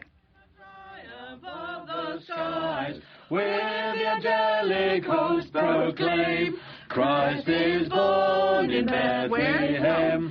Hark the herald angels sing, glory to the newborn King. Wasn't that lovely? Terrific. Come on, let's have another drink. One more little drink. I think it's time to go home, sweetheart. Time to go home? What do you mean, time to go home? What are you talking about? I don't want to go home. I'm having fun. How about a little drink for you, honey child? Well, There's some lemonade in the kitchen. oh, come on, Bob. A glass of sherry won't do her any harm. Let the girl live a little. Jeez. When I was her age, I was drinking bourbon like it was mother's milk. Ellen, please. Get off my back, will you? Stop nagging. Don't be such a goddamn spoil-sport. Helen. Okay, sorry. Oh, loudmouth Helen does it again. You never know when to stop. You always go too far. Oh, Jesus, how many times have I heard that? Okay, Peter. One more little drink, please, then go home, okay? It's getting late. So, what? It's Christmas time.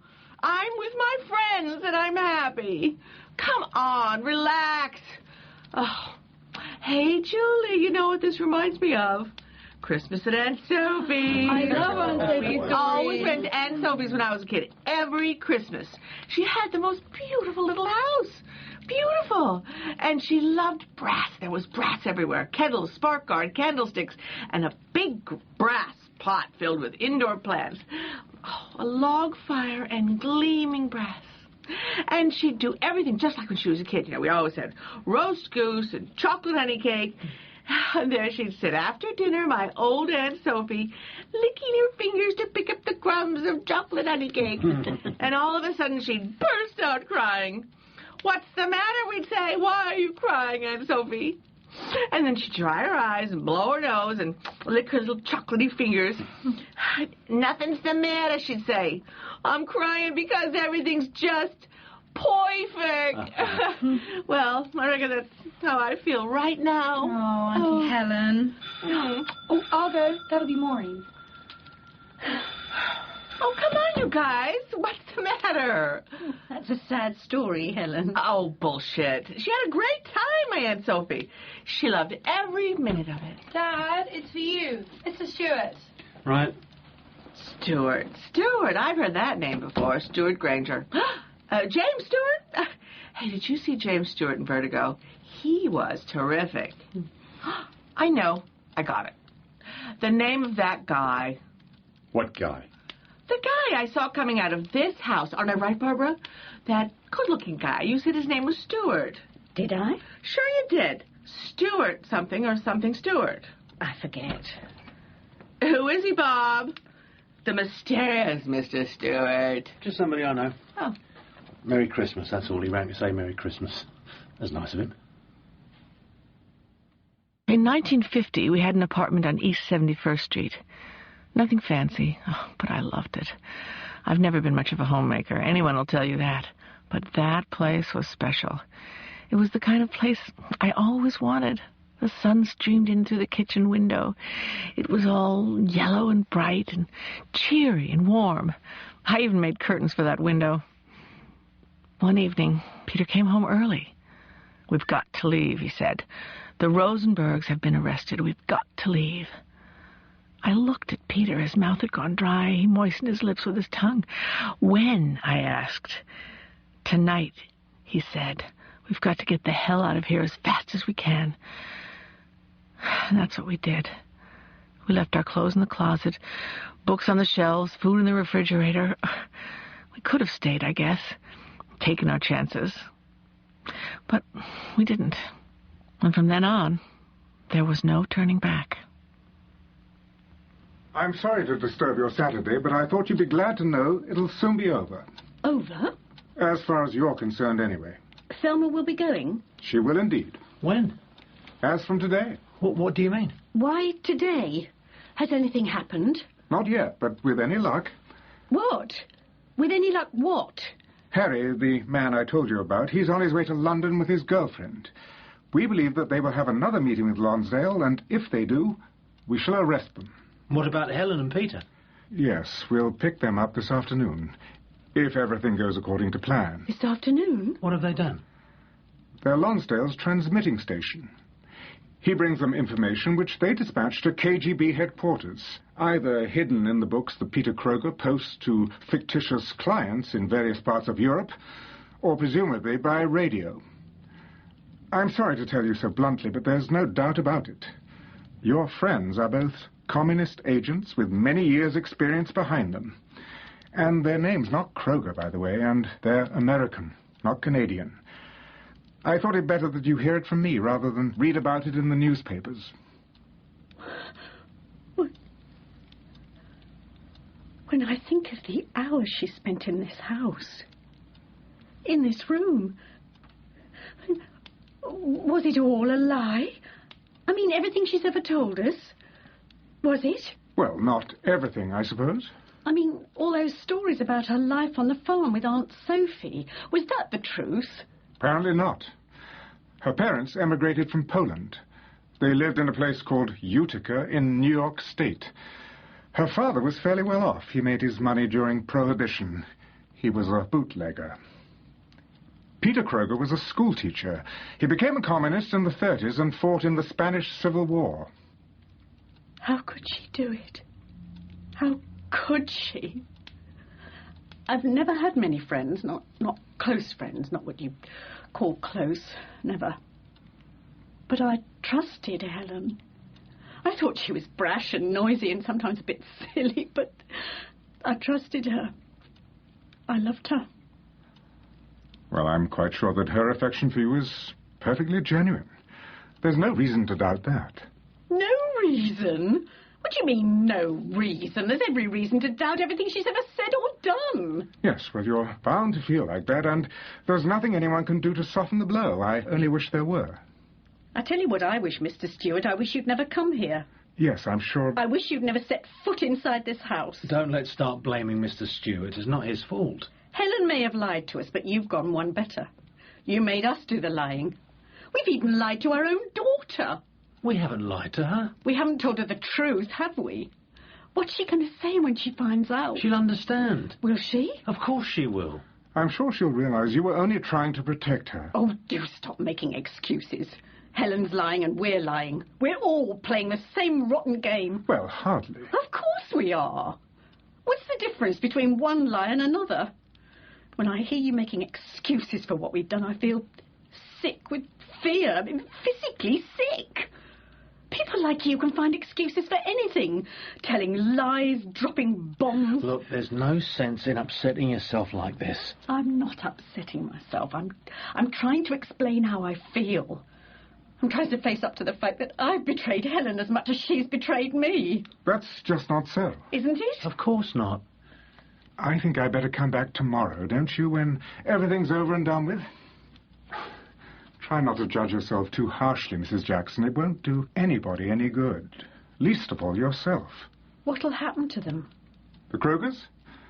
They'll be sent for trial, I suppose, and then imprisoned. But they love each other. They're happy together, and now they'll be separated. Maybe forever. I'm sorry I've caused you so much pain. I only wish there was something I could do. You could have told us the truth. You knew all this ages ago. Why didn't you tell us? I had to be careful. You might have warned the Krogers. What makes you think I won't now? Well... If I was brave enough, I would. I would. Really, I would. If I was brave enough, I'd go across the road.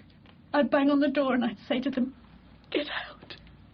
Get out before they catch you. Please, please, get out, please."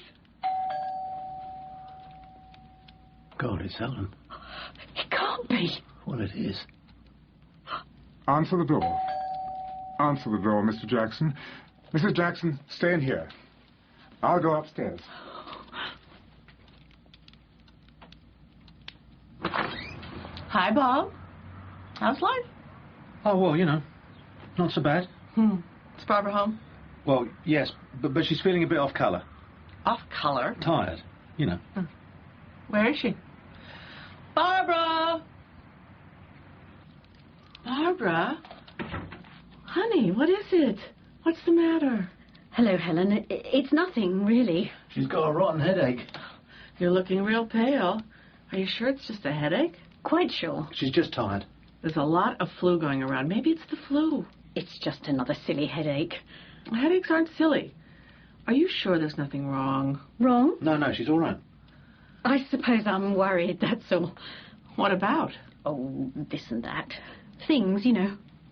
What things? Well, nothing special. Nothing in particular. Nothing serious.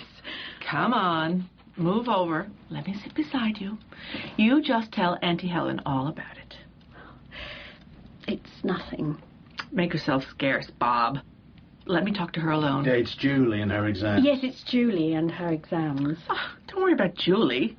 She'll be okay. Yeah, they're very important, these exams. Oh, she'll be okay. You know she will. She'll do fine. Well, I hope so. You must stop worrying, honey. Otherwise, you'll make yourself really ill. Yes. I mean it. Yes. So stop worrying, okay? I'll try. That's my girl. Where's Julie? Out with the boys. She's gone to a hockey match. If I were you, honey, I'd go upstairs and have a proper rest. Yes, all right. Go to bed and pamper yourself. Bob will bring you a cup of tea. Won't you, Bob? Of course. Make a fuss of yourself. You deserve it. Oh, hey. Listen, before I go, there's something that I ought to tell you. What's that? Peter and I have been, we've been thinking about the future. What about it? I've been feeling kind of low just recently, the January blues, I guess. Anyway, we both think it's time to move on. Move on? Where? Peter's got some friends in Australia. We're thinking of packing our bags and going over there for 6 months or so. It's only an idea, of course, but Peter seems really keen. Well, that's quite a big idea. Sure is. Just think of it. All that sun, Bondi Beach, all those sexy young Aussies just waiting for Helen Kroger to put in an appearance. Sounds good, huh? Just perfect. Yes, it sounds marvellous. Yes, it does. It sounds marvellous. You think so? Yes, I do. I think you should do it. Trying to get rid of us, are you? No, seriously, I think you should. It'd do you good, a change of scene. Well, maybe. No, really, I mean it. Don't waste time. If you want to go, go now. Go now? What do you mean, Barbara?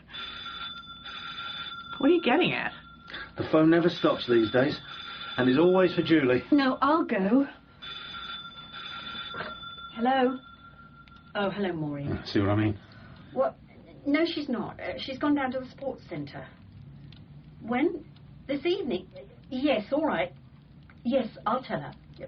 14 Hillcroft Road. Yes, I'll tell her. Bye-bye, Maureen. Bye-bye. Always for Julie. Are you sure you're okay, sweetheart? Quite sure. Well, you just let me know if there's anything I can do, okay? Okay. Take good care of her, Bob. She's a very special lady. Give my love to Julie. Ciao. They told me that Julius Rosenberg was taken to the electric chair first. Then it was Ethel's turn. The prison matron brought her in. A rabbi was saying a prayer. Ethel was a small woman. When they strapped her into the chair, her feet scarcely touched the ground. Part of her head had been shaved. That's where they put the electrodes. Then they pulled the switch. Then a doctor made the usual routine examination. She's still alive, he said. He couldn't believe it. They gave her 2 more charges of electricity. Her blood boiled. Yellow smoke curled up from her head. Then she died. Is Julie not here? She's gone down to the shops. They forgot to send us the Sunday paper. Ah, so she doesn't know. She didn't see anything? No. No, well, there wasn't much to see, really. Everything went off all right then? Oh, yes, absolutely according to plan. Couldn't have been better. What actually happened? We picked up Lonsdale and his 2 chums outside the Old Vic yesterday afternoon. Then we came here. It was about 6:30. Perhaps you saw the car? We weren't looking. No. Well, Superintendent Smith told the Krogers that they were going to be arrested on suspicion of offenses against the Official Secrets Act. Mrs. Kroger asked if she could go and stoke the boiler before they left the house, but Mr. Smith was naturally suspicious. He had a look in her handbag. He found a 6-page letter in Russian, apparently from Lonsdale to his wife, a glass slide containing 3 microdots, and a typed sheet of numbers, presumably some sort of code. I'm not surprised she wanted to stoke the boiler. Where are they now? Bow Street Police Station. I'm afraid you'll have the press poking around for a week or so. It's a damn good story. You can't blame them. But after that, all being well, you'll be left in peace. Will we have to go to court? Oh, no, there'll be no need for that. We'll see that your names aren't even mentioned. Mum, what's going on? Oh, we're in here, Julie. Oh, hello, Mr. Stewart. Hello, Miss Jackson. There's a whole crowd of people in Auntie Helen's house. What's going on? Oh, Julie. Yes, perhaps I should explain. Has something happened? Yes, I'm afraid so. In fact, well, the truth is, they've been arrested. Arrested? We couldn't tell you, Julie. It was for your own good. We couldn't tell you it was them. But why? What's happened? They're the ones we've been watching. What? Auntie Helen and Uncle Peter? We had to find out, you see. We had to be sure. That's why we came here. Find out what? Evidence. We had to have proof that they were passing on secrets. What do you mean?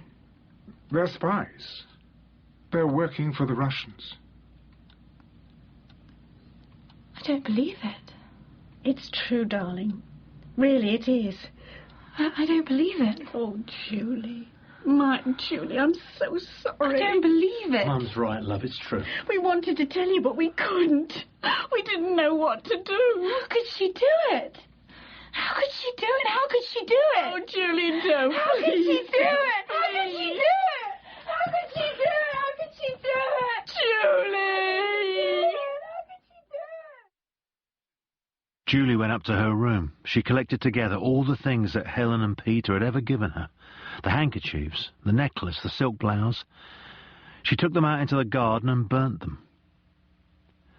A few days later, Mr. Stewart called round with a present for Barbara. A thank you present, he said, for looking after his girls for all those weeks. It was a box of 6 fish knives and forks, silver-plated. The Krogers were sentenced to 20 years' imprisonment. Later we discovered that Helen was a colonel in the KGB. Julie's bitterness didn't last. Curious to see her Auntie Helen again, she went to visit her in Holloway Prison. Towards the end of their conversation, Helen said, "I'll never forgive your mother. Never." After 8 years, they were released from prison in exchange for an Englishman who had been jailed by the Russians. They flew to Poland to start a new life. A crowd of journalists watched them go. "Let's all be friends," said Helen.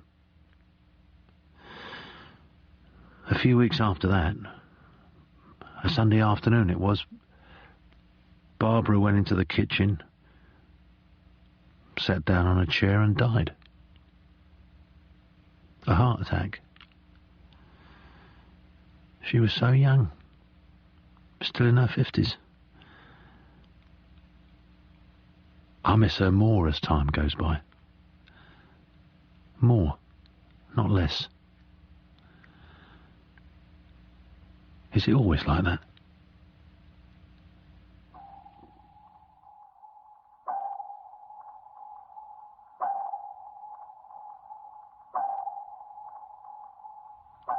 In Pack of Lies by Hugh Whitemore, Bob was played by Alfred Molina, Barbara by Rosalind Ayres, and Julie by Fuchsia Sumner.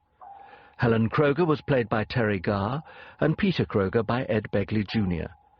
Mr. Stewart was played by Michael York, and Thelma by Rosalind Landor. The Man Who Knows by Mark Lawson. It's London in the late 1960s, and Dominic Bold of the Morning News is Britain's most successful gossip columnist, celebrated for his uncannily intimate knowledge of what goes on in the lives of entertainment stars, politicians, members of the royal family and the aristocracy. But when Bold gets hold of a story involving actress Alice Morney, which she believes she has told only to those closest to her, she becomes determined to uncover his source in her entourage. Now back to 1960s London, where Dominic Bold of the Morning News is Britain's most successful gossip columnist, celebrated for his intimate knowledge of what goes on in the lives of entertainment stars, politicians, members of the royal family and the aristocracy. But when he gets wind of a story involving a top actress, which she's told only to those closest to her, she becomes determined to uncover his source.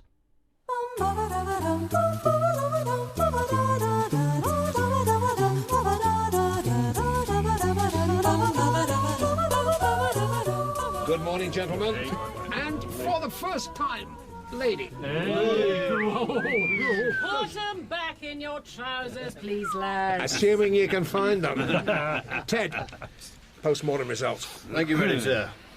Yesterday's unaudited sale was 4,326,176. So the Express and Mirror are still in front, but looking over their shoulders like pretty boys in a prison. The showers. Today we have a 16-page paper. Ads are up year on year, including a full-page colour display for the new Ford Cortina. We also Ted? Yes, Rosie, love. The Ford Cortina, what's he on the road? Oh, blimey. He's on the proof 800, I think. Oh, very reasonable. Sweetie, we're obviously paying you too much now. Now, late changes to the flat plan. Rosie, 6x4 for Doan's Pack 8 pills on the woman's page. Ache and the bum, more like. Or do I have to? Gordon, sweetie, I'll have to cut to bloody ribbons our piece on keeping your man sweet. Sum that up in 2 words, Rosie. Yeah, more thanks. And Dominic? Dominic. I'm listening. Livonia mentholated bronchial balm have come in late with an 8x6 on your diary page. Bugger. Careful, Mr. Bold. Advertising lubricates our organ. All the tip-off money you pay is subsidised by bronchitis. Thank God for the London smog. What tip-off money? All the stories on my page come from good, honest journalism. Oh, yes, I flew those in too. I'm trying to edit a classy diary, what Princess Margaret said to Lord Mountbatten and David Frost and so on, and it somewhat lowers the tone to have massive pictures of catarrh medicine at the bottom of the page. I've heard Princess Margaret likes a bit of link to the wisdom of the sports desk. While we're on, Dominic, the diary has stolen the woman's page kettle again. Can we kindly have it back? What if you just made the tea like a good girl? They wouldn't have to. How dare you! Hey, go on now. Order! Prospects, please. News. 1969 will be make or break time for Great Britain's balance of payments. Also, the CBI will say in its New Year message today, Cunard is again refusing to accept the new QE2, claiming it's unfinished. Sophia Loren, after many failed attempts to have a baby... Should have come to me, I'd have given her one. ...has given birth to Carlo Jr. Snaps expected later. If it's Bonnie, might make the front. Have we got any of her breastfeeding? Been in the knife drawer today, Tubby. Anyone got a decent match or lighter? Oh, yeah, I'll go. Cheers. Ted. What have diary got for tomorrow, Dominic? O'Brien of The Bachelors is getting married. No news yet on if they'll change the name of the band. But we've got a smudger at the register office, those rumoured to be attending, including Lulu. Catherine Hepburn is jetting in for the premiere of The Lion in Winter. But we're planning to splash on our much-loved comedienne and chanteuse, Miss Alice Morney, who has been a rather naughty girl. But you're going to sit there smugly and not tell us how yet? Yes. As your editor, I could order you to tell me. You could. But you might have got Paper of the Year at the Press Awards. I got the Journalist of the Year. OK, afternoon conference here at 3. Now bugger off, except for leader riders. First leader, I'm thinking of Arab-Israeli conflict. Are the desert sands the theatre of World War III, etc.? Prime Minister, I wondered if I might... Appenauer Harold's not here. And when might one expect Mr. Wilson back? Oh, he's not coming back, love. I've taken over country and I can't be gassing to you, love, because I'm expecting a very important visitor from the White House. Well, hello, y'all. Mrs. Prime Minister, President Pat Nixon here. So sorry I'm late. I like to see Dick in the morning. But guess who I met in y'all's lobby? Bonjour, je suis Président Madame de Gaulle. I propose a law, 24-hour shopping. Got my vote, honey. Greatly love. Sydney? Cut. And reframe, ready to go from the top again, boys. Yes, Alice. I feel a bit at sea with Mrs. Nixon, honey. Has anyone ever actually seen her speak? I think American is American is American to Mr. and Mrs. Settee, isn't it? Sid, with the civil servant, am I overdoing the toffee nose bit? I'm thinking Alec Douglas Hume, Prime Minister. It's working for me, Danny. Oh. Blow! Great. OK, we've got to change a light. Shall we take 20, gang? See you back at 6, and we will run If Women Ruled the World again. Danny, shall we get a beaker of BBC brand liquid? They're on me. Be honest, this lady's in charge sketch. Is it funny, honey? Not a dry seat in the house, sweet. And the line about Dick in the morning seems to have gone completely over the head of our director.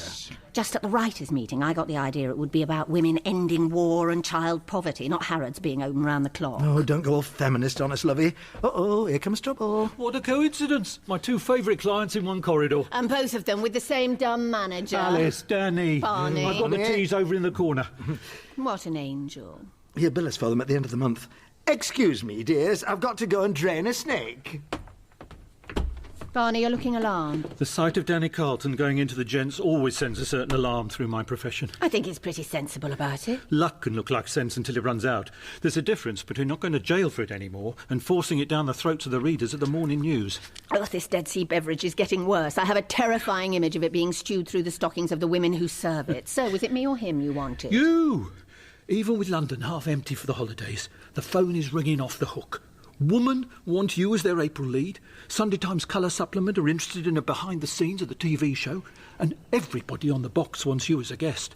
Max Bygraves, Scott Walker, Lulu, Val Doonican. You can pick your week. You pick. Sure. And the picture desks want to know if you're definitely going to the Lion and Winter premiere tomorrow night. Am I? Yes, you are. Oh, the Morning News want you and Danny to present their Great Britain's Awards. Sort of honours system for ordinary folk. Teachers, nurses, postmen, so on. But the news hates me, sweetie. They keep printing horrible stuff in the Dominic Bold column. Yes, and doing this for them will be worth at least a month's good press. These hacks are gangsters, but they've got an honour code. Really? Well, I pay you to know. Cheers, dears. You were a long time. I bumped into someone. Oh. Oh, no, no, no. You are an awful man. Look who's here. Who? Satan. Dominic Bold. Has he done you recently? Most days at the moment. Good evening, Miss Morney. Mr. Carlton. Mr. Hamilton. Good evening, Dominic. Anything to enliven the breakfasts of the readers of the Morning News? Silent TV stars. Won't catch on. They tried it with the movies. Barney, one question. How the hell do you know Dominic Bold? Don't gamekeepers know the names of poachers? It's my job to know him. Not if you want to keep your job, honey. To kill off stories about you. I hope so. Question 2. How the hell did low-life scum like Dominic Bold get into Lime Grove? That I do know. Because your chum Dominic told you? His picture was on the TV page of the Evening News. He's a guest on D-Time. What? That syphilitic peddler of tittle-tattle writes about people who appear on television. He isn't a bleeding TV star himself, sweetie.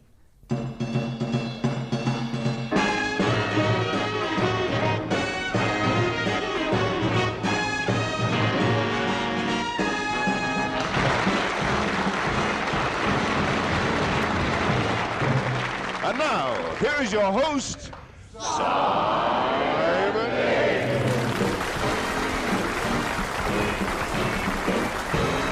Thank you. Hello. Thank you. It's been a funny day for news.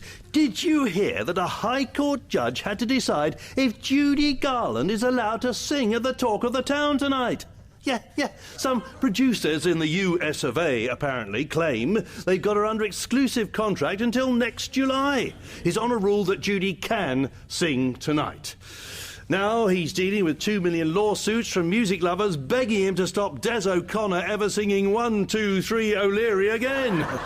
And did you read about the rector? Yes, I said rector, madam, of West Calder High School in West Lothian. He's introduced a new list of school rules. No smoking, no makeup, no miniskirts. Apparently he said, and I'm not making this up, he said that any girl arriving for school in a miniskirt will be asked to remove it at once. Blimey. Listen, I won't be here tomorrow. I've decided to go back to school. Thank you. Later in the show, Peter O'Toole will be talking to me about his new movie role as a 12th century king suffering a terrible family Christmas. And the scaffold will be singing to us about Lily the Pink. But my first guest tonight is a man who's discovered more secrets than the CIA and MI5 combined. 5 million readers of the Morning News know him as the man who knows. He's top society gossip columnist, Dominic Bold. Dominic, welcome. Good to see you. Sit yourself down, mate. Sit yourself down. Now, so, Dominic Bold. What did I get up to last night? Oh, I'm afraid, like everyone else, you'll have to read about it in the paper tomorrow morning. There are those, I suppose, aren't there, Dominic, who would say that folk have a right not to have everything they say and do printed up in black and white. Yes, people do say that, Simon, and I suppose I'd say back that no one has ever come to me with a story about the Archbishop of Canterbury. Has he got a good lawyer? Seriously, you know what I'm saying. If you don't want your sins delivered with the milk, don't be a sinner. It's pretty simple. I suppose the other thing a lot of people wonder is where you get your stories from. Is there a lot of handing over brown envelopes to blokes in raincoats down dark alleys? Simon, at the News, I'm lucky to have one of the great editors, Mr. Gordon Bannock. And what he always says is, a reporter needs 2 things. A good nose and a good pair of shoes. Stories don't come to me, I go to them. So, can you give us a sneak preview of what you've got tomorrow? Well, I'm going back to the office after this to see the page off stone, and for most of it, you'll have to buy the morning news tomorrow. Ooh la la, no advertising on Auntie Beebs, s'il vous plaît. But I can tell you that I've got a very interesting little yarn about Miss Alice Morney. The lass with the laughs. What's she been doing? I can't wait. Ladies and gentlemen, Mr. Dominic Bold, the man who knows.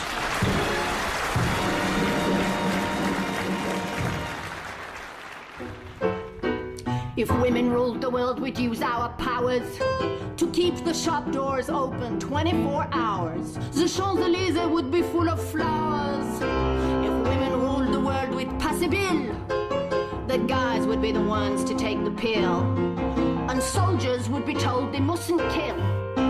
If women ruled the world, it would be better, which is why guys say we mustn't ever let her. So the world is run by men who just get wetter. If only women ruled the world!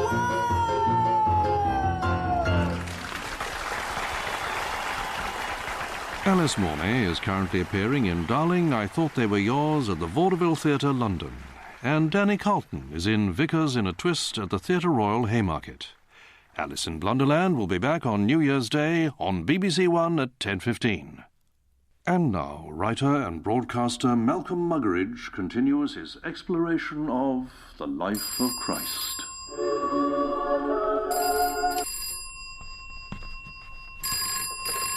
Belgravia 641. Alice.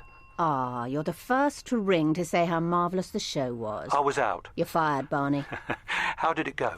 I think Danny's finally got the hang of Ted Heath, and I'm glad I got the anti-Vietnam stuff into the finale. What's happened? I'm at St Pancras.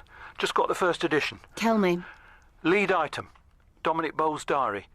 The nation's favourite funny girl, Alice Morney, somewhat lost her sense of humour with HM Customs and Excise over her attempt to import a scandalous American best-selling novel currently banned in the UK. The pornographic romp, Myra Breckenridge by Gore Vidal... I know it's bloody title. The point is, Barney, who the hell is telling Dominic Bold all these stories about me?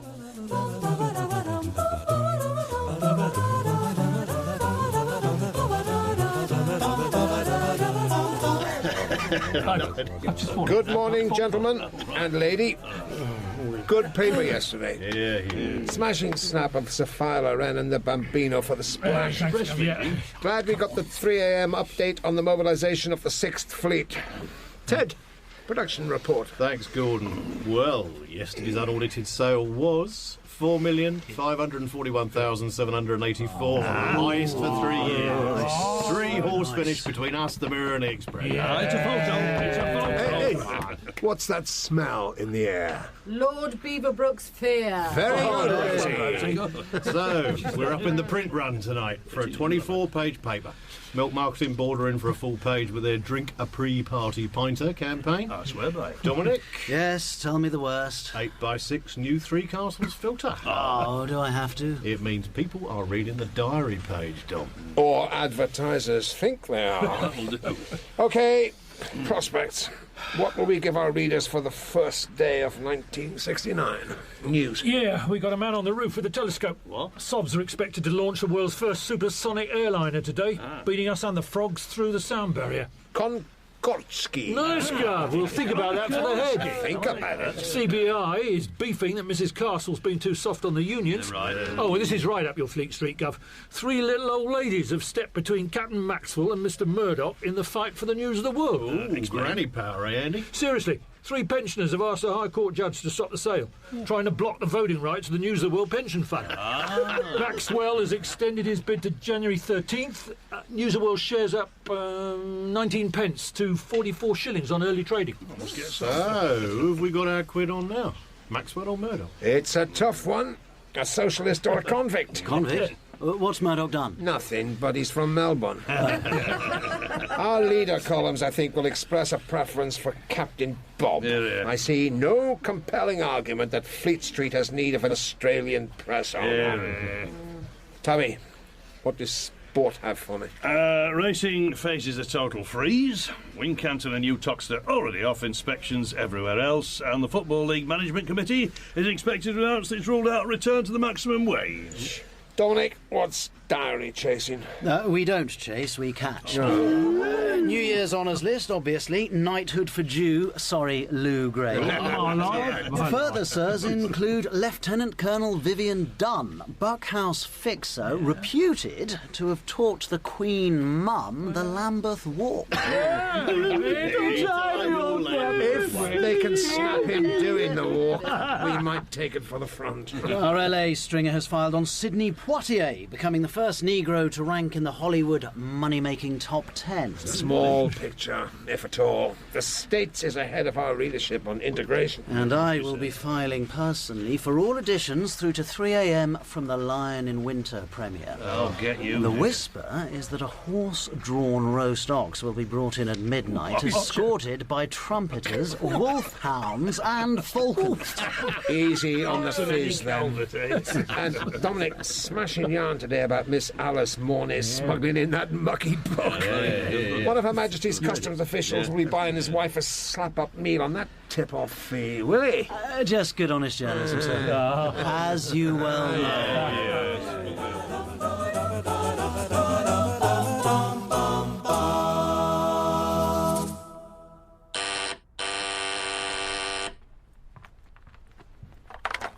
Yes?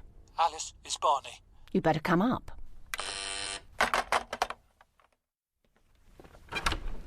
Oh, I brought you a copy of the news, but... I've got one. You've read it now? I've read my horoscope. At work, tackle things that require your undivided attention. I can't speak for other Scorpios, but for me it means tackling you, Barney. Dominic Bowles had a story about me almost every day for the last 3 weeks. How is he getting them? If I knew that, I'd stop it. But you're my bloody manager and press agent, Barney. You're supposed to know about the papers. Alice, what can I say? The man who knows. He's got more spies than the Soviets. And definitely pays better for information. Bold has grasses everywhere. The BBC, the police...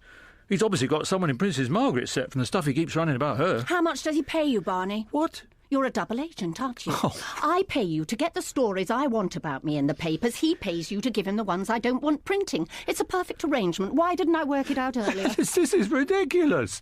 I've no idea how he got the story about the dirty book. Gore Vidal is literature, sweetie. I'm sure, but logically it's got to come from cops or customs, hasn't it?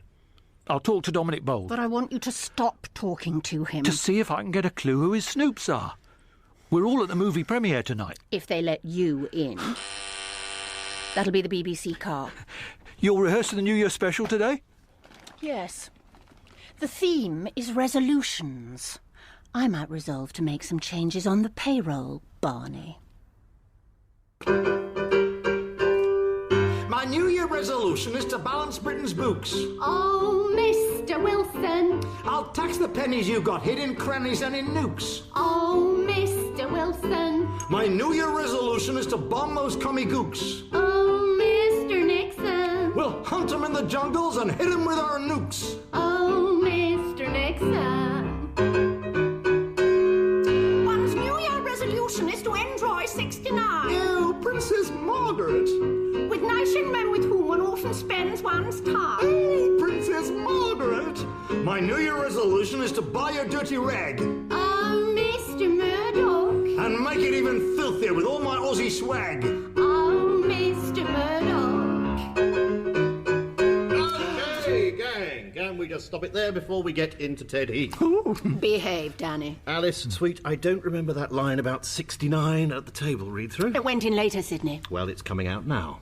After transmission, 3 phones will ring on my desk, the Director-General, Buckingham Palace and the National Viewers and Listeners Association. I've got a divorce to pay for and I can't afford to join the dole queue. But Sid, enjoying 69, all it means is that she's looking forward to the next year. Does it? Well, I'm getting divorced because of enjoying it last year. Let's change the line to 1969.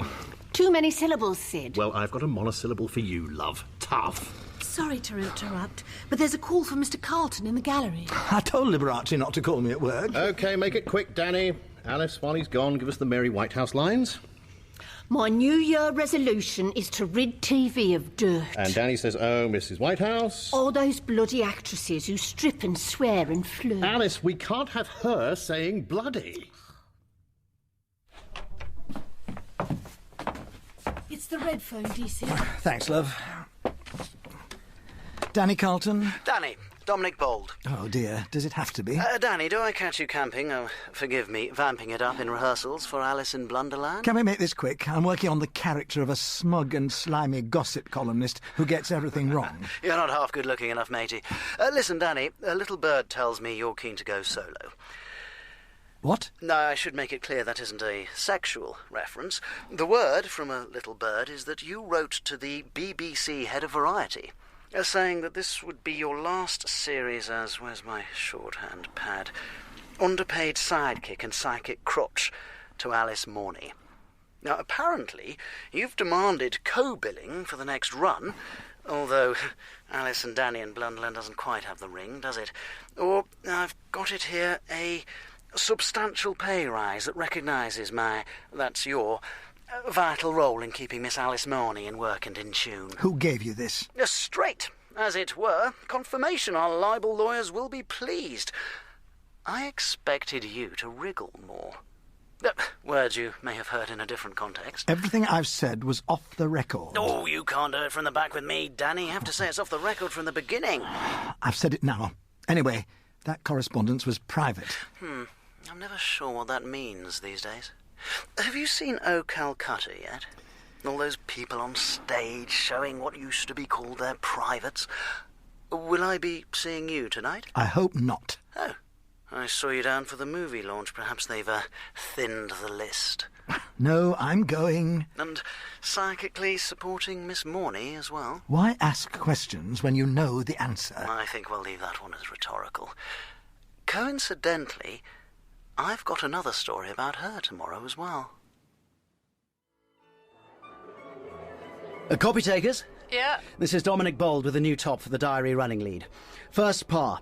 As 1969 came in, revellers double L at London's 'S swanky. Got that? Mm-hmm. Cap D, Dorchester Cap H Hotel, went back to the 12th century. Stop. New par.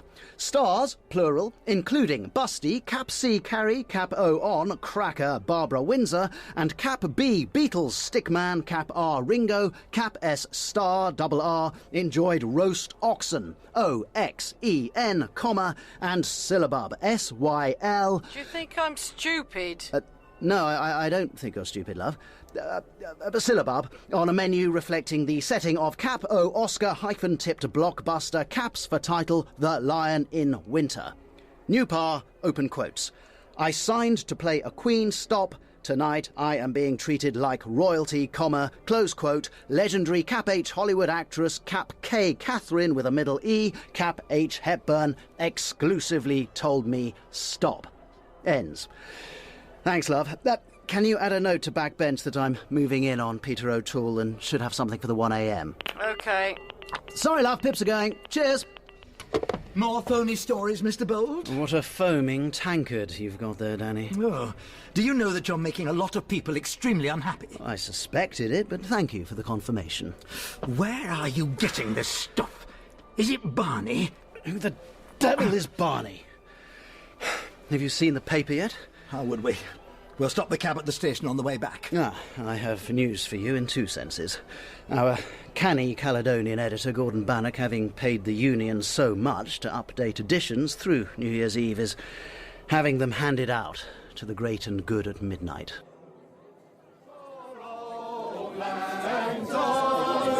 We'll take a cup of kindness yet for the sake of Old Lang Syne.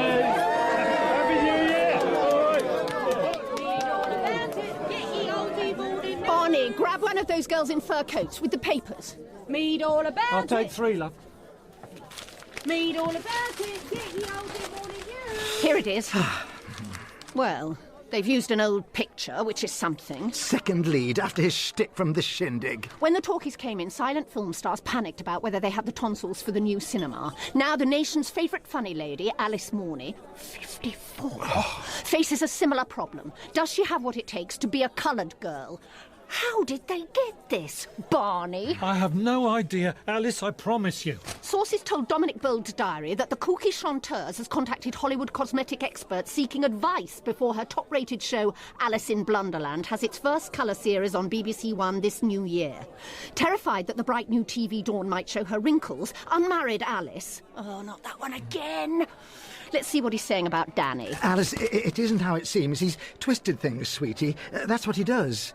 Oh, Danny. I can understand how angry you are, darling. I'm not angry, Danny. I'm just going to kick you in the psychic crotch. What, he's got a nerve to come over here? Happy New Year to the Queen and Queen of British comedy. Interesting you don't say anything to Barney. I suppose you've had so many conversations already. Alice, I promise you, I wouldn't urinate down Bold's throat if his larynx was in flames. Charming. Bold, where are you getting this stuff? Oh, Miss Morney, I'm the man who knows, not the man who tells.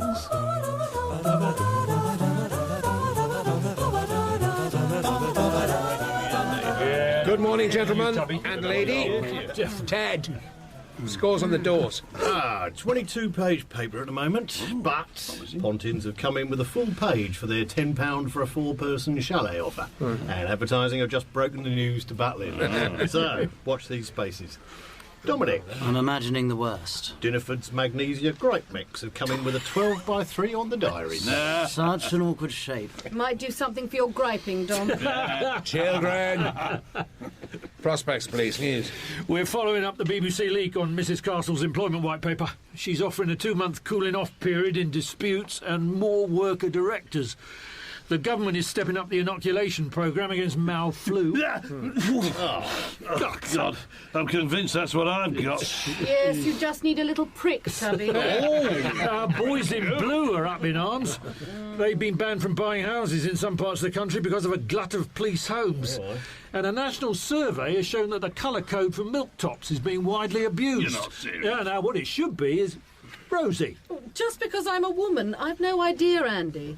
The closest I come to it is a pint of milk stout. Good girl. Which reminds me, at the risk of repetition, could the diary page please stop nicking the woman's page electric kettle? Oh. Rosie, this tiresome obsession with your departmental chattels, it just encourages people to see you as the tea girl. Is that right? Well, your attitude to kettles is a metaphor for your journalism. Oh, yes. Sexist, billowing hot air, and with all the most important elements stolen from someone else. Yeah, come on, go. I think Come on. an apology is called for. Thank you. To Rosie from you.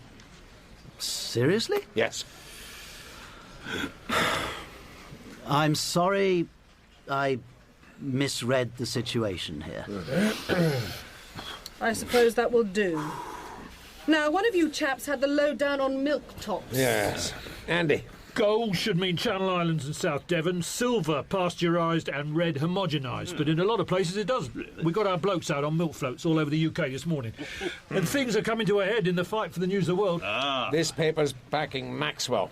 Safe pair of hands. Our city staff reckon he's still got the edge on Murdoch. Good. You have another snippet for us about Miss Morney today?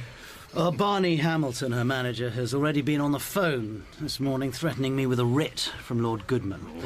And another for my yarn about her prissy little sidekick, Danny Carlson. Fatman's on the attack. But the stories are going to stand up. Oh, we've got everything in black and white. Whether there's more Morney tomorrow, I'll have to check the nets to see what we've caught this morning. For the moment, our list is led by the happy news that harmonica virtuoso Larry Adler will remarry today.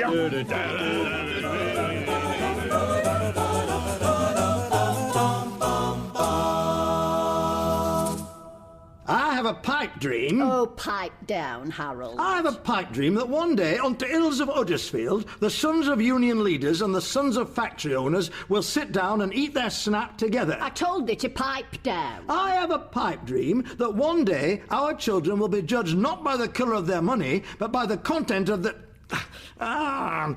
Sorry. Can we stop it? Yes. What? Sydney, are we sure we want to answer all the letters on this one? I mean, I'm not Lenny Brucelove. I've referred it upwards, Danny, to our crazed overlords, and we're waiting for the colour of the smoke. There's nothing wrong with the idea, Sid. The target isn't Martin Luther King. We're taking the pee out of Harold Wilson being such a hopeless dreamer. There are two problems with the sketch. One is that Danny is about as much like the Prime Minister as I am. Well, thank you very much. The other is that mysteriously, once again, I'm playing the feed to Mr. Carlton's lead. Although, as you may have observed in Radio Times, it's my name on the title of the show. Alice, sweet, we have been through this. You want to do a political satire series, and the country's run by men. There are only so many sketches we can have about Barbara Castle, Mrs. Wilson, and Mary Whitehouse. Well, maybe, but I don't see what's satirical about delivering a couple of one-liners as the Prime Minister's wife, while my soon-to-be former comedy partner points up the previously unnoticed similarities between Harold Wilson and Danny LaRue. I am here, you know, Alice, with fully functioning ears. Oh, dear. I think we might all benefit from some tea and bickies. Back in 15, gang. Will the cooling-off period be enough for you two, or do you need Mrs. Castle to arbitrate? It'll be fine, Sid. We're going to my dressing-down room for a chat. Alice, if I could burn every copy of today's morning news, I would. I can't change what Dominic Bulb printed. Do you genuinely believe that you keep her in tune in the musical numbers? Oh, come on. Performers' insecurity. And they should be insecure, knowing they could be sacked at any moment. You wouldn't. Wouldn't I? And you've never once said a bitchy thing about me? Not to Britain's most revolting gossip columnist, no. But I didn't say it to him. The question is, have you got hold of the stuff? Do you take it black or white? Whoever's offering, darling. But why have you changed the subject? Oh, Danny. I will miss these moments when my show's just solo numbers. Sweetie, we're a team. Yeah. I am going to sack Barney, though. Are you absolutely sure he's Bold's grass? Who else? The stories about you and me this morning, my cosmetic concerns, and your delusionary demands for equal billing. Oh. Only Barney, you, and Billy Cotton Jr. knew about yours. Only Barney and I knew about mine. So, spot the ball, honey. Mine? Someone at the BBC? Yours? Someone at the makeup company? Sweetie, aren't you making the mistake of thinking Bold has to have got both stories from the same source? Damn, I forgot you had that spelling Z card. But no, that face place in the States has been lifting the chins of some of the world's most famous movie stars for decades, and there's never been a whisper in print. And I don't have Billy Cotton Jr. down as a blabber. No, it's Barney. Our manager is the double agent, sweetie. But we've been on his books since we were in weekly rep. Why is he suddenly selling us down the Thames now? Women, boys, horses. Do you think Barney's doing it with horses? Danny. I don't know. Some kind of debts? These are hard times, as the Chancellor keeps telling us. I'm going to give him one more chance. How? A trap to catch a rat.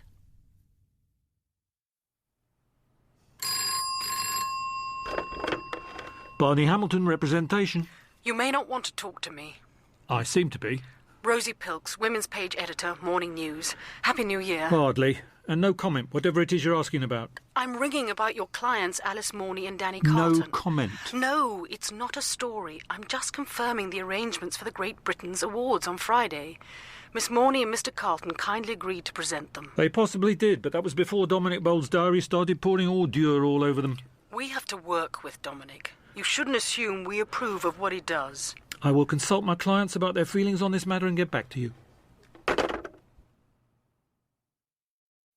Ah, Mr. Bold, welcome back. I didn't see a reservation in the book. No, my editor's treating me today. Ah, yes, Mr. Bannock's already here. His usual table. Dominic. Governor.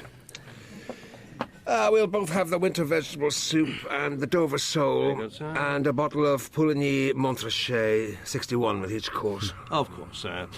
Should I pour the champagne? To a very good last year, Dominic, and an even better next one. I hope so. I chose the Savoy Grill. I've seen your expos, so I know you're familiar with it. Bottoms up. Trousers down, circulations up. So, If I hadn't got you a champagne glass, I understand you could have provided your own. What? At the editor's Christmas drinks do in Elvino's, I was chatting to your old boss, Hugh Cudlip. Dear Hugh. He told me a story about you. Surely a contradiction in terms. I tell stories about people. Hugh claims that you got a boff from somewhere to design you a collapsible plastic champagne glass. It doesn't sound very likely, Which does apparently you carry around in your pocket at all times, and if there's a party you haven't been invited to, you turn up without an overcoat, regardless of weather, and then you discreetly raise your glass, as it were, tell the doorman, stifling in there, needed some fresh air, and he says, very good, sir, let you straight in. Now tell me, is that true? Hugh was furious when I got a better offer and left the Mirror. You're a clever bugger, Dominic. Clever? Yes. Dominic, I'm a very happy editor. These stories you're getting are turning our rivals 57 varieties of green. And, you know, I'd never ask where they're coming from. Good. But listen, you do what you need to do, but I can never know you're doing it. Dominic, good honest bribes to people who know people I can cope with. They can go down in the books as research, but if it gets beyond that, crooks, cops, phone taps, you're on your own when the cows come home. Mrs. Bannock only tolerates my almost permanent absences at work or interviewing the next generation of women's page editors because she expects to be Lady Bannock when my circulation finally lets me down. Screw up my knighthood and I'll make sure you couldn't get a job as a revised sub on the classified pages of the Octamuk, the Evening Courier. No, that's very clear. I know enough about newspapers to know that you've got more than ordinary sources. But I also know enough to know that I don't know about it. It's very simple. People tell me things. I'm sorry to bust in on you, but I think I recognise you from your byline. Aren't you Dominic Bold? Who's asking? Oh, you think I'm going to serve a writ on you? No, don't worry. Rupert Murdoch. Good to meet you. Oh, right. Yes, of course. This is Gordon Bannock, editor of the Morning News. Sure, yes, good paper. If I get the news of the world, I'd like to do something along those lines, although tabloid. I don't get this Brit thing with broadsheets in the mass market. Can you give us any steer on the sale? I'm confident. In Fleet Street, if you don't get drunk at lunchtime, you're a genius. The word is that Sir William is deciding today whether to sell his stake to Maxwell. Our stockbrokers say we'll know in the next 48 hours. Sir William? Oh, pissing Billy, yeah. I don't think I'm the Carr family's dish of the day. Did you read that leader in the News of the World last Sunday? This newspaper is as English as roast beef and must remain, so I assume that was aimed at me? No, not at all. They were attacking Captain Maxwell. Really? But he's a member of your parliament. Well, yes, but a check due, too. I think England needs an enema. I should leave you to your meal, gentlemen. If I get the paper, I'd expect to be in touch with the both of you. Do you know, I think that man may be just the breath of fresh air British journalism needs.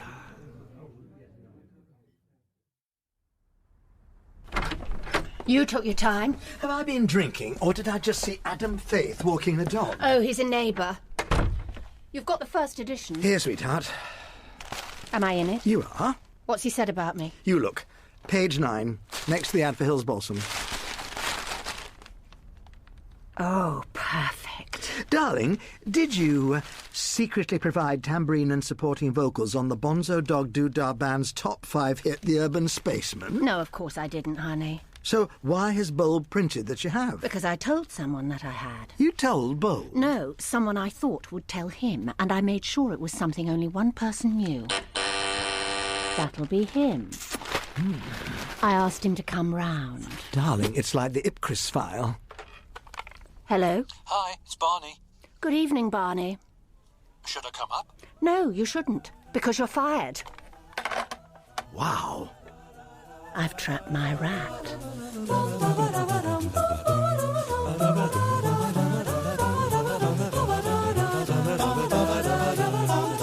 Good morning, gentlemen and lady. Production report, Ted. Thanks. Despite a web break on 2 presses during a run, we printed enough for an unaudited yesterday sale of 4,642,784, Yes, putting us ahead of the come on. Express and the Mirror for the first time ever. Excellent. 24-page paper tonight, full-page ad on 8 for Palmolive Lime. Dominic. Hit me with it, Ted. 10 by 6 for Hills Balsam on the diary page. Huzzah! While we're on that subject, could I once again ask that the diary either buys its own kettle or stops stealing the one from the woman's section? Enough about your kettle petal. We've got men's stuff here. Apart from the ads, we have to make room. I know. We have to make room for a 4x4 formal legal apology. Lord Goodman was on the telephone this morning. Who's been a naughty boy, Dom? Mea maxima culpa. Saying I'm a prat in Latin doesn't make it better. No, I profoundly apologise to the editor and to everyone else. I was let down by a source. It won't happen again, Gordon. Writs are an occupational hazard of writing, Dom, I accept that.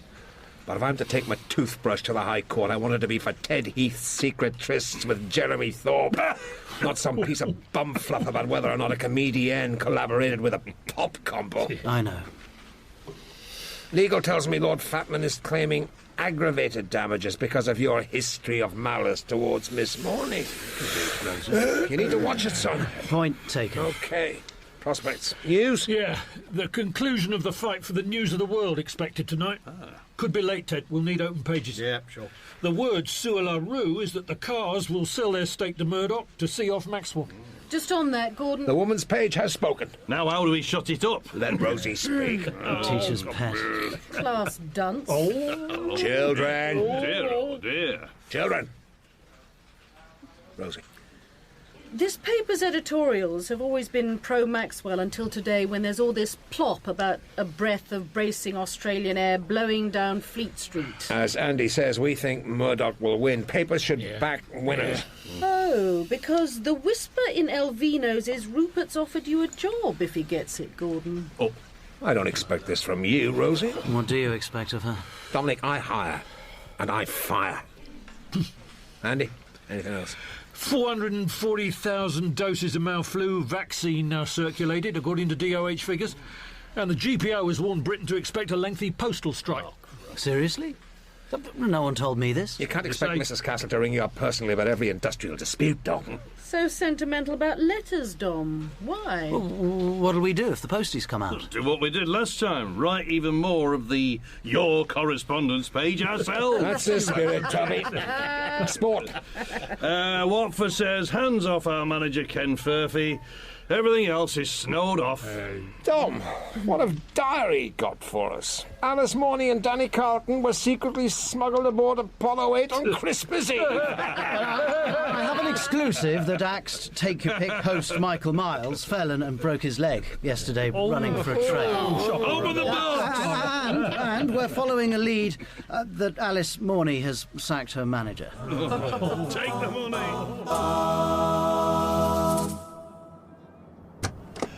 I'll be here at 4:30 to take you to the theatre, Miss Mornay. Thank you, Brian. Alice, I need to talk to you. Is this gentleman bothering you, Miss Mornay? No, I can handle him. Alice, we need to talk this through. No, we are through, so there's no need to talk. I told you last night, Barney, you're fired. I'm talking to Lou Grade, Sir Lou, this afternoon about joining his agency. Alice, I've never told Dominic Bold anything. Well, except those stories you wanted in his column about those eligible young men you were supposedly seeing. Barney, I made you think I was queer just in case you fancied me. When you say you never told Bold anything, that's a Harold Wilson answer, is it? Because you write to him? No, the stories never came from me in any way. Barney, I set a trap for you. What? I thought it was you, so I decided to prove it. I came up with the most stupid thing I could think of. Funny girl Alice is a secret member of the Bonzo Dog Doodah Band. Yes, when I read it, I thought, what has Bold been smoking? And I confided the story of my undercover pop career to one person only, in a letter posted to you. I'll check with the secretaries. They opened the post? It was a version of marked banknotes. And whose pocket does it end up in? Yours. I'm disappointed in you, Barney. Sir Lou's people will be in touch about handing over the files, I imagine. Alice, I can't explain this, but it wasn't me. I'm an astronaut. I'm a cosmonaut. And we'll never meet because you're a cosmonaut. You're an astronaut. And your moonshots are a loss. Lose the race, lefty. We own Space Westy. And just feel my rocket size. Eat Earth, cosmonaut. Eat Earth, astronaut. 'Cause your moonshots are all lies. Oh! OK, gang, that's shaping up nicely. Danny, the accents may be wandering from Leningrad to Leamington occasionally. Sorry, darling. We await the ruling from our gods above on the line about the rocket. On the night on the cyclorama behind you, we'll blow up one of those pics of the Earth Apollo 8 took last week. Sorry, Sid. There's a very urgent call for Miss Morney in the production gallery. If it's Barney, my manager, love, we're North Vietnam and South Vietnam at the moment. Oh, dear, sweetie. Did you not take it like a man? No, it's definitely not Mr. Hamilton. It's the red phone, Miss Morney. You're an angel. If you ever want a ticket for the theatre. Oh, thank you. Hello? Good morning, Miss Morney. Dominic Bold of the Morning News. I know the nerve comes off you like Old Spice, but Arnold Goodman is taking all the calls on this. This morning's story, yes, I'm sorry about that. In fact, your apology is being set in metal even as we speak. Why I'm calling is that as a result of that unfortunate misunderstanding, our lawyers are suggesting we check all stories with you directly. And we have one for tomorrow. Did you read the letter? What letter? What? From Lord Goodman. Aggravated damages, persistent malice. You're just one of those people. My readers want to know everything about you. You print people's secrets and make up lies about them and then expect them to be flattered. So what's today? Is that in heavy disguise I've been playing the verger in Dad's army? What? Why do you say that? Don't tell me. That is what someone sold you. I've got to go. I've got a world to put to rights by satire. Alice, Planet of the Apes. Cinematic smash of last year? Yes. Did you see it? Who didn't? Well, my sources tell me that you thought it would be a blast to be inside one of the ape costumes in the sequel, and so you've written privately to the director, Franklin Schaeffer, offering your services for free. I think you need to mix more baccy with it, Are honey. you saying it's not true? Print it and see. I'm giving you the chance to confirm or deny it. They call Lord Goodman 2 dinners. That's why his fees are so fat. Oh, look, this is simply unfair, Miss Morney. You people complain that we print things without checking them, but then when we do try to check them, this happens. How on earth is it possible to maintain journalistic standards? Excuse me, I've got to get back to rehearsals, although I think satire might just have died. Alice sings you're a cosmonaut. What sort of name's Apollo? Danny Carlton! I don't know why you bother with the telephone, sweetheart. You'll be heard anyway. My dressing room now! So, what have I done now? You were agitating to change the billing from Alice in Blunderland with Danny Carlton. Well, congratulations, because from next week it will be different. Seriously? But why are you Starting next Monday, it's without Danny Carlton. But the BBC wouldn't agree My to that. show, my throw, Danny. Is this because of that story in Bold? You're admitting it. Admitting what? He ran that story that I wanted co-billing, you had a tanty, but I thought we'd sorted that out. Not that story, the one that's going in tomorrow. I'm smart, sweetheart, but I cannot read the papers before they print them. Bold's planning to run that I'm after a part in Return to the Planet of the Apes. What? Is that his idea of a joke? Bravo! But funny, isn't it? When we ask you to look that baffled as Harold Wilson, you never can. I've no idea what we're talking about. I told you last night I was setting a trap for Barney. Yes, and what you told him turned up in Bold. I couldn't be sure if the Judas was you or him, so I wrote 2 letters. What? The second was to you. Dear DC, glad we've kissed and made up. Kicking myself for forgetting to tell you at the studio about this monkey business. Oh, come on. I wasn't cynical enough. It was both of you. Look, with the show in the day and the play in the evenings, I've got a stack of letters that high on the hall table.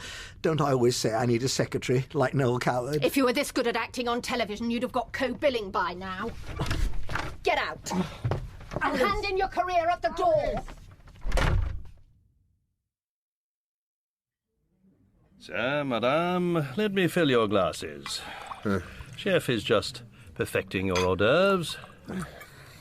So, Rosie, to what do I owe this pleasure? I mean, this not being one of our pleasure nights.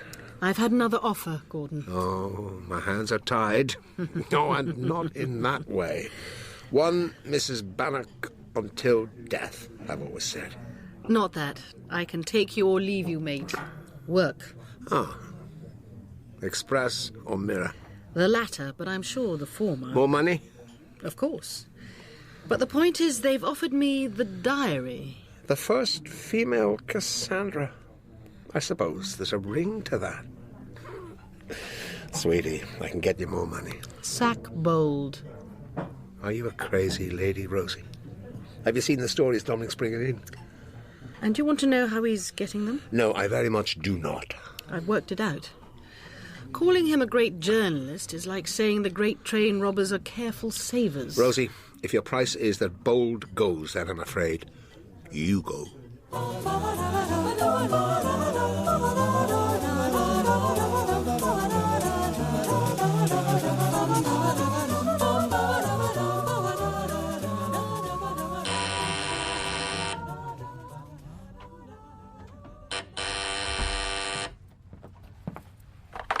Sydney, is that you? No, I'm Rosie Pilks, Morning News. For God's sake, how do you have the nerve? Wait, I'm on your side. What? I want to stop Dominic Bold as much as you do. You better come in. But if this is a trick, my producer Sydney will be here in a minute, as a witness to everything I say. Look, I don't expect us to be friends, but we're both enemies of Bold. Professional or personal? I think he's a cheat. Ah. Professionally. Oh, Sid's the only member of my team I haven't sacked for giving stories to Bold. He's bringing me the first edition from St Pancras. I've got one, hot from the office. Here it is. Or rather isn't. The Planet of the Apes story isn't here. What? Well, it doesn't matter, I must have frightened him off. But there is a story about you today. Oh, is there? Oh, this is bad, chum. This is very bad. Is it true? Hmm? That you've knocked 4 years off your age and who's who? What do you think? Actresses are like dogs. I'm saying nothing. I mean the years add up differently. Yes, it's true, but the only person I've ever admitted it to is my mother. She looked me up with pride in the library and was surprised. Oh dear, I've sacked my manager and my stooge. I can hardly fire Mummy. Also, she's not the type to sell stories to the news. The Daily Telegraph, maybe. I've got this wrong, haven't I? I think so. Your confession to your mother, was it in a letter? What? Yes. How did you know? Have you had trouble with the post here? The usual. The second delivery is sometimes late. Sundays can be slowish. Why? Dominic Bold is a hack. Yeah, almost a definition of the term. Even more than you think. Bold is getting these stories by hacking into your letters before they get to you.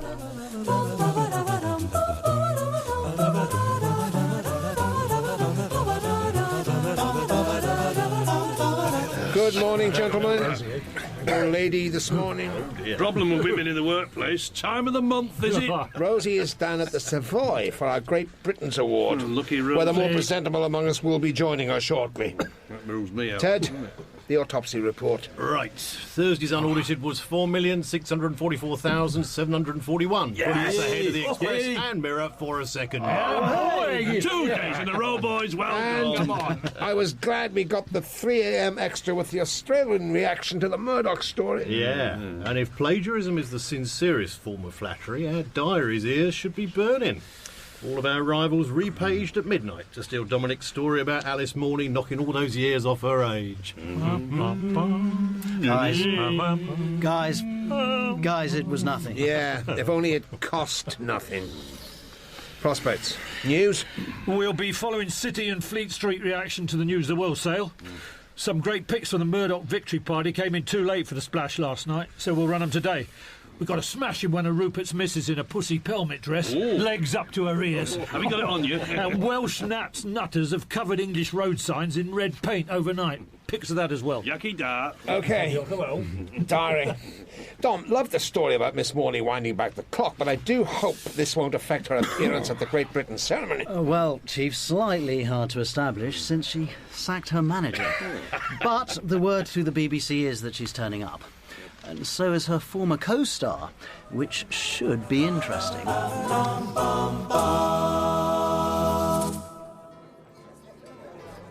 Alice Morney. Good morning. I'm Gordon Bannock, editor of the Morning News. And you tell people that? Yeah. Do you know Rosie Pilks, woman's editor? We have met once before. Yes, come with me, Miss Morney. I still don't entirely trust you, Miss Pilks. You should.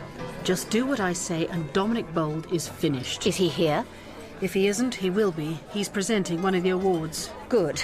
Excuse me, isn't that Eric? Hello, young man. Good afternoon, Mr. Morecambe. Rosie Pilks. Does she indeed? That should be worth knowing.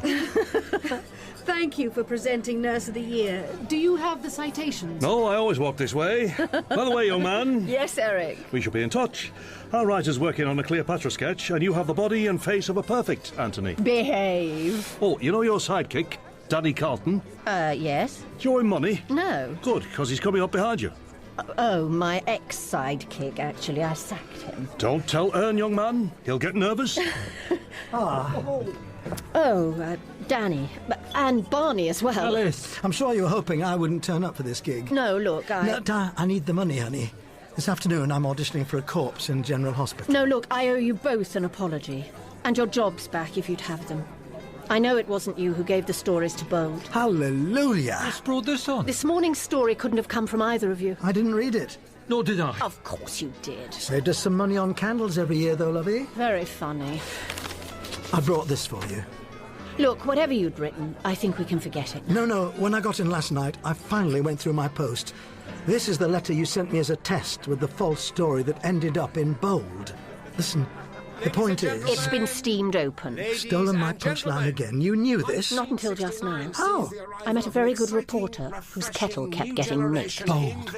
I've just seen him over there. Where? Talking to Cilla Black. They're all here, aren't they? Yes, it's a sort of protection racket. People think that if they turn up for these affairs, the news might write nice things about them, but actually there is no protection. This year, either an Dominic? Pilks of the woman's page. I like what you're all wearing. Even you couldn't cock up opening an envelope, Dominic. Here's yours. Just follow what our hosts say. I may not be the person they want to see. Believe me, they wanted to be here. Really? Well, some folks will do anything for publicity, I guess. Miss Morney, Mr. Carlton, we need you on stage. Britain's Awards. And I'm delighted to welcome to the stage our mistress and master of ceremonies, the stars of BBC One's Alice in Blunderland, Miss Alice Morney and Mr. Danny Carlton.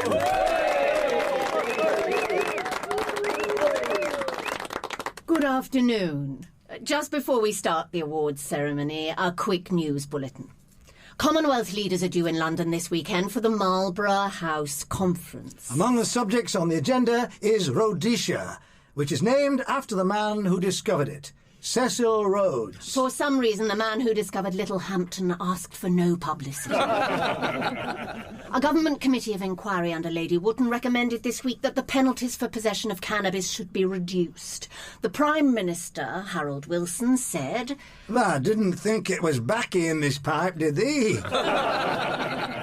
Subsequently pressed on his policy for dealing with the current civil unrest in Belfast, Mr. Wilson replied... Make love, not war, man. And so, the Great Britain's prizes honour the achievements of unsung heroes. Teachers. Nurses. Policemen. Firemen. Soldiers. Postmen. Postmen. Oh, that can't be right, can it? A nurse who makes your heart beat faster. Slow down, you fool. But congratulations to the very lovely staff nurse, Penny Havington. I've got to go now because on Friday afternoons I always see my neighbour Eddie Bailey's knickers. Don't look at me like that, madam. Friday is washing day round by us. Goodbye. God bless. Thank you. Thank you, Eric. Thank you, kind sir. See you later, folks. The check's in the post.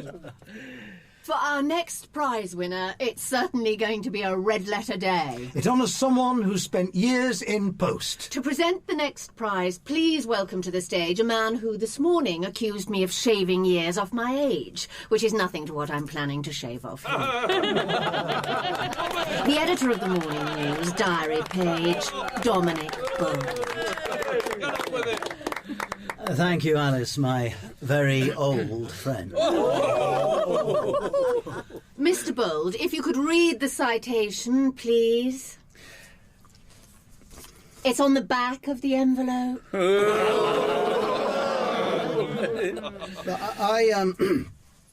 I have been chosen as someone who gets many of his best stories through the Royal Mail, who writes this stuff, to present the prize to the Postie of the Year.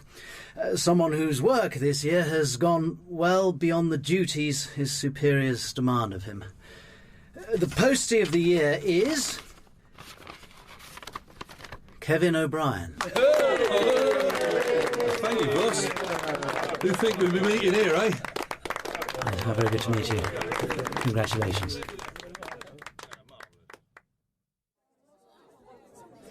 Dominic, you must be steaming. The first thing they teach you, day one, journo school, learn to read things upside down on people's desks. What I did, if I did it, is just an extension of that. Incredible. The man who crows, even now. On your final column tomorrow, will you have the man who goes? If I remember correctly, the particular episode of Z-Cars, you have committed an offence under the 1961 Post Office Act, the section dealing with delay and interference in transmission of the mails, punishable with up to 2 years in jail. You'd have been okay if you hadn't used that letter to my mother. I'd have blamed it all on these two, but I suppose you're like any other kind of glutton. You were too greedy for scoops. You won't get an apology from me. You showbiz lot of striptease artists, flashing us the bits you want to when it suits you to get fame or money. I do the public the service of showing them the parts you want to keep hidden. Public service? You don't actually believe that, do you? Sure I do. Yeah, I think I was actually pretty kind to you. Kind? Yes. And I printed a few tidbits about the two of you found irritating, but I also ran the stuff your manager here slipped me about the men and women, women for him, men for you, who were supposedly catching your eye and might one day end your mysteriously long status of bachelor and bachelor girl. I knew the rules. I told just enough of the truth not to frighten the fans and the advertisers. It was a gentleman's agreement, and I kept to my side of it. I sleep at nights. A pledge that might be tested in Wormwood Scrubs. I've spoken to the proprietor, Dominic, and negotiated a decent payoff for you. But it's very important that during your long conversations with Colonel March of Scotland Yard, you make clear that you were a lone wolf. So bloody lone that nobody here knew you were even out there in the snow. But Gordon, It's particularly important to make clear that I knew nothing. It should only be the truth, because I didn't. Where did you think I was getting all these stories from? I just assumed you were an absolutely first-class reporter, and I'm disappointed to discover that this was not the case. Oh. Anyway, my consolation is that I had the best of it. In what way? UK newspapers are booming. Why do you think Murdoch's come in from down under? No, I mean in finding out what people don't want us to know. See, I don't read many books. Papers are my bag, but I've had a thing for science fiction since I was a kid. These days, you can pay a postie or bribe a switchboard girl. I don't want to know. I didn't know. But the future is electronic communication, satellites and so on. Total security. We'll never know what anyone's doing. Come in. Oh, Rosie. Take a seat. Dominic's finished. Rosie is taking over your page, son. Rosie? Oh, God. So it was you. I thought you were supposed to be the man who knows. If you hadn't been too tight to buy your own kettle, you'd have been fine.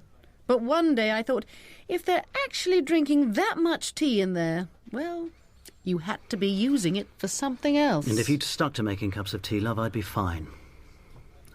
Gordon, if I play the lone wolf, might we work together again one day? It's possible. Not in this building.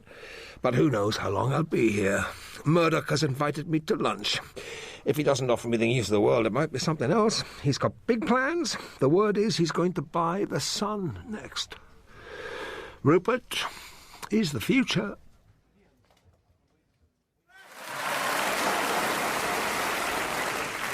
Thank you for being such a fabulous audience. At the end of the first week of 1969, we leave you with one of the biggest stories in the papers today. Which is also a story on the papers.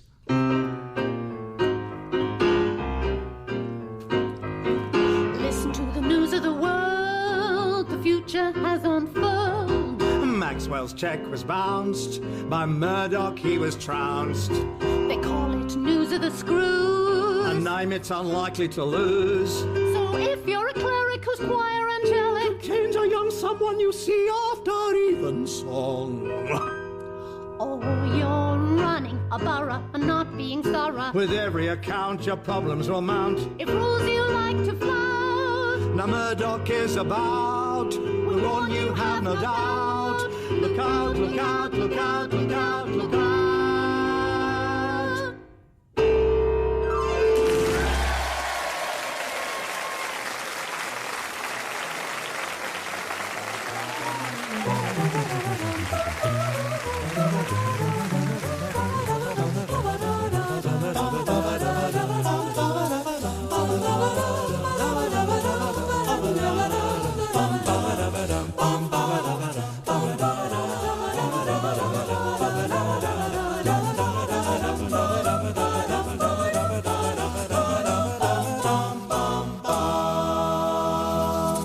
The Man Who Knows was written by Mark Lawson. Gordon Bannock was played by Gerard Murphy, Dominic Bold, Jonathan Firth, Alice Morney, Lizzie McInnery, Danny Carlton, Nicholas Grace, and Barney Hamilton was Michael Elwyn.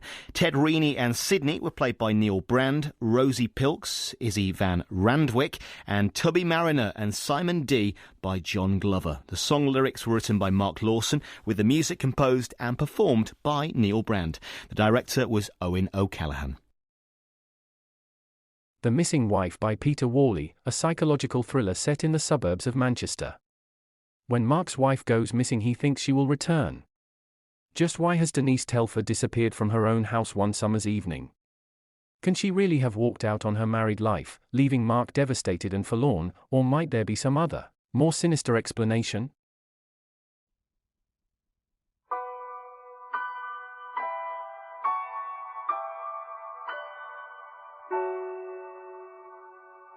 The Missing Wife by Peter Worley.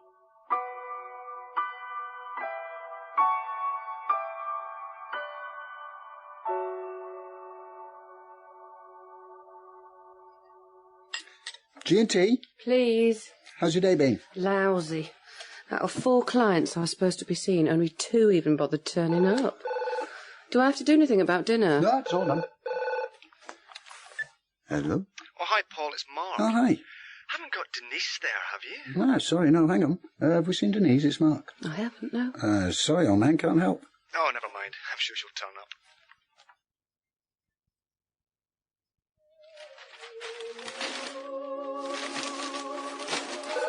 Oh, I'll get it. bless you.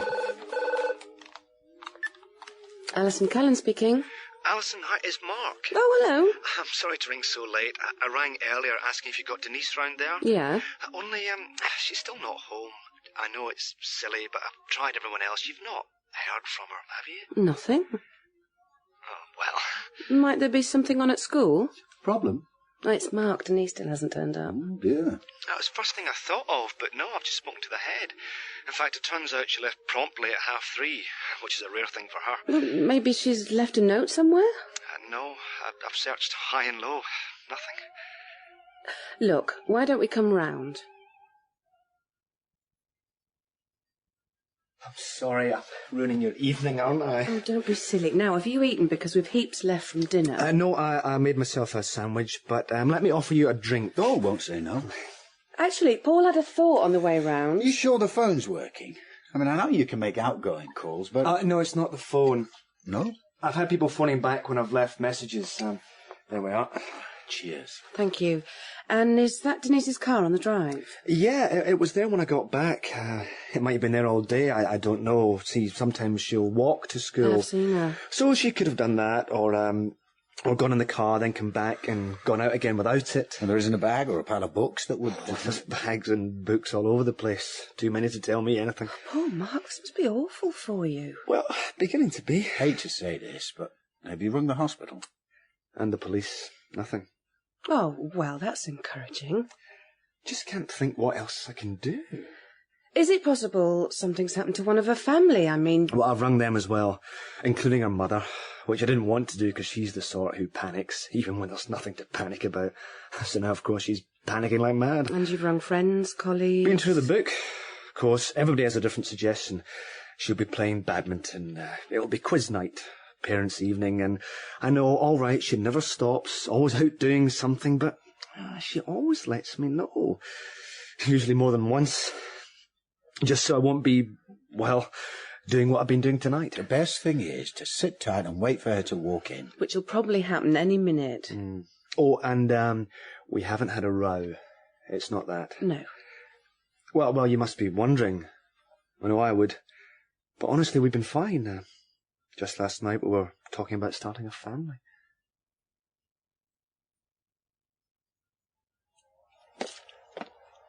No, I think it's fairly obvious. What? They've had some almighty row. She's stormed off. But he said they haven't. I mean, he specifically... Yes, I know he did, but come on, that's what we'd all say. Your wife disappears, you're not going to tell the neighbours everything. Confess that you've been miserable as sin for the past however many years. But they haven't. We'd have seen some sign of that, surely. Do you want another drink? Take away the taste of that one Mark gave us. No. Well, I think I might just...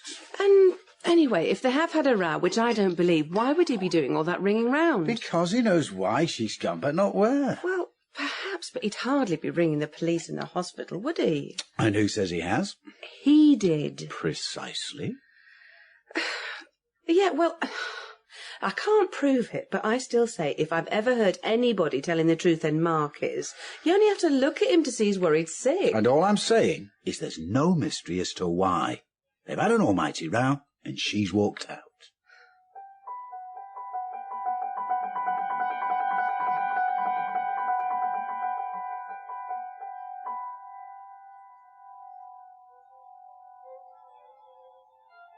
I feel so sorry for him.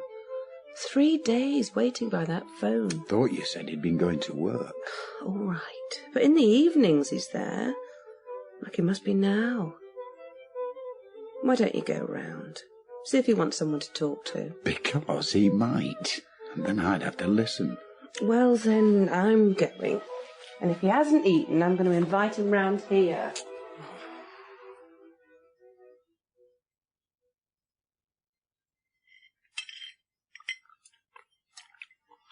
This is very kind.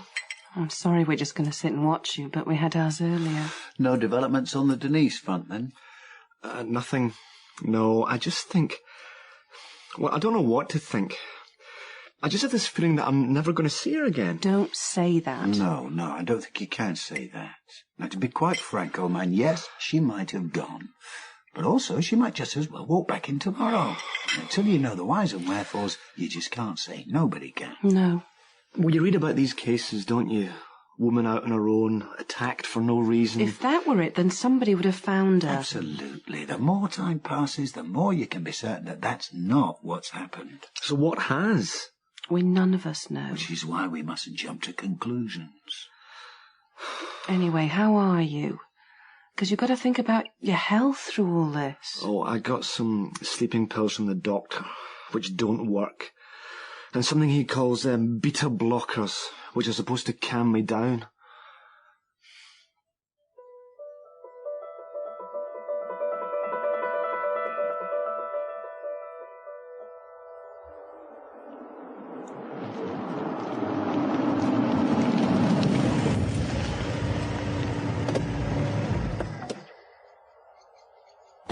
Mark? Oh, hi. Sorry to keep being the nosy neighbour, but I have to ask. Nothing, no. Mind, I've been away most of the weekends. Sorry, I think that's Yeah, it's your phone, yeah. Yeah, excuse me. Yeah, go on, go on.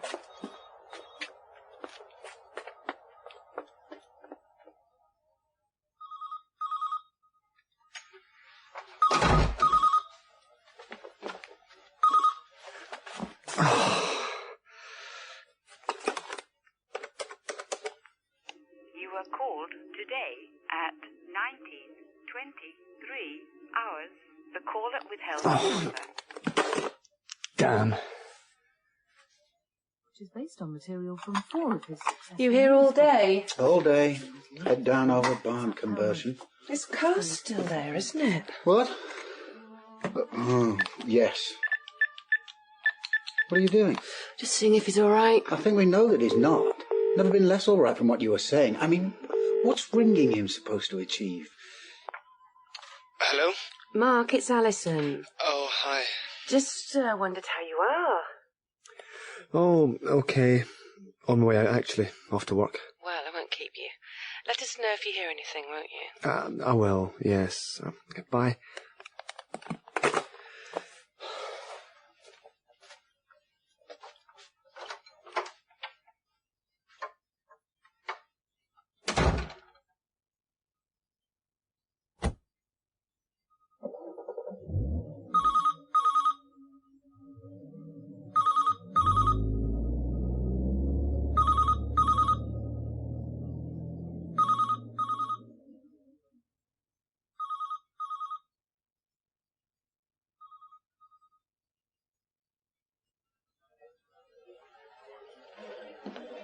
Morning. How was the course? Exhausting. Yeah? Didn't close the bar till 2 o'clock every morning. How are you? Fine. Except that... Sorry, I'm not very good at telling people this. Well, not yet. It's Denise. She's, disappeared. When you say... She's gone. Vanished.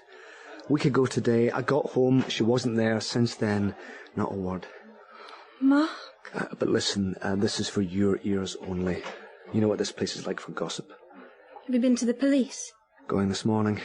Appointment at 11. Your wife's full name? Denise Sarah Telfer. Age 29. Occupation? School teacher.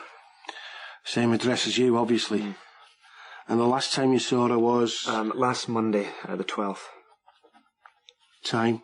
About 8:30 before I went to work. And was there anything about her that gave you cause for concern? No. No health problems? Nope. Had you argued about anything? No. Perhaps not that morning, but... well, we argued. Sometimes. Who doesn't? But not that would have sent her running off. Then he said, did I have any reason to think a crime might have been committed? I said, well, she has disappeared. He said, apart from that? I said, no, I don't suppose I have. Does that mean they're not going to do anything? Well, he said they'll circulate her description. Helpful. Well, I suppose from their point of view, this is a sane adult woman. If she wants to disappear, she's entitled. She's not entitled to put you through this. I don't suppose that's why she's doing it, just to make me suffer. I didn't mean that was a reason. That's if she had any choice, if she hasn't been murdered. Mark. Well, it happens. The police can't think that's likely. They'll be doing something. The police can't do anything till they've evidence there's been a crime committed. Till then, what am I? A husband whose wife's left him? Not the first.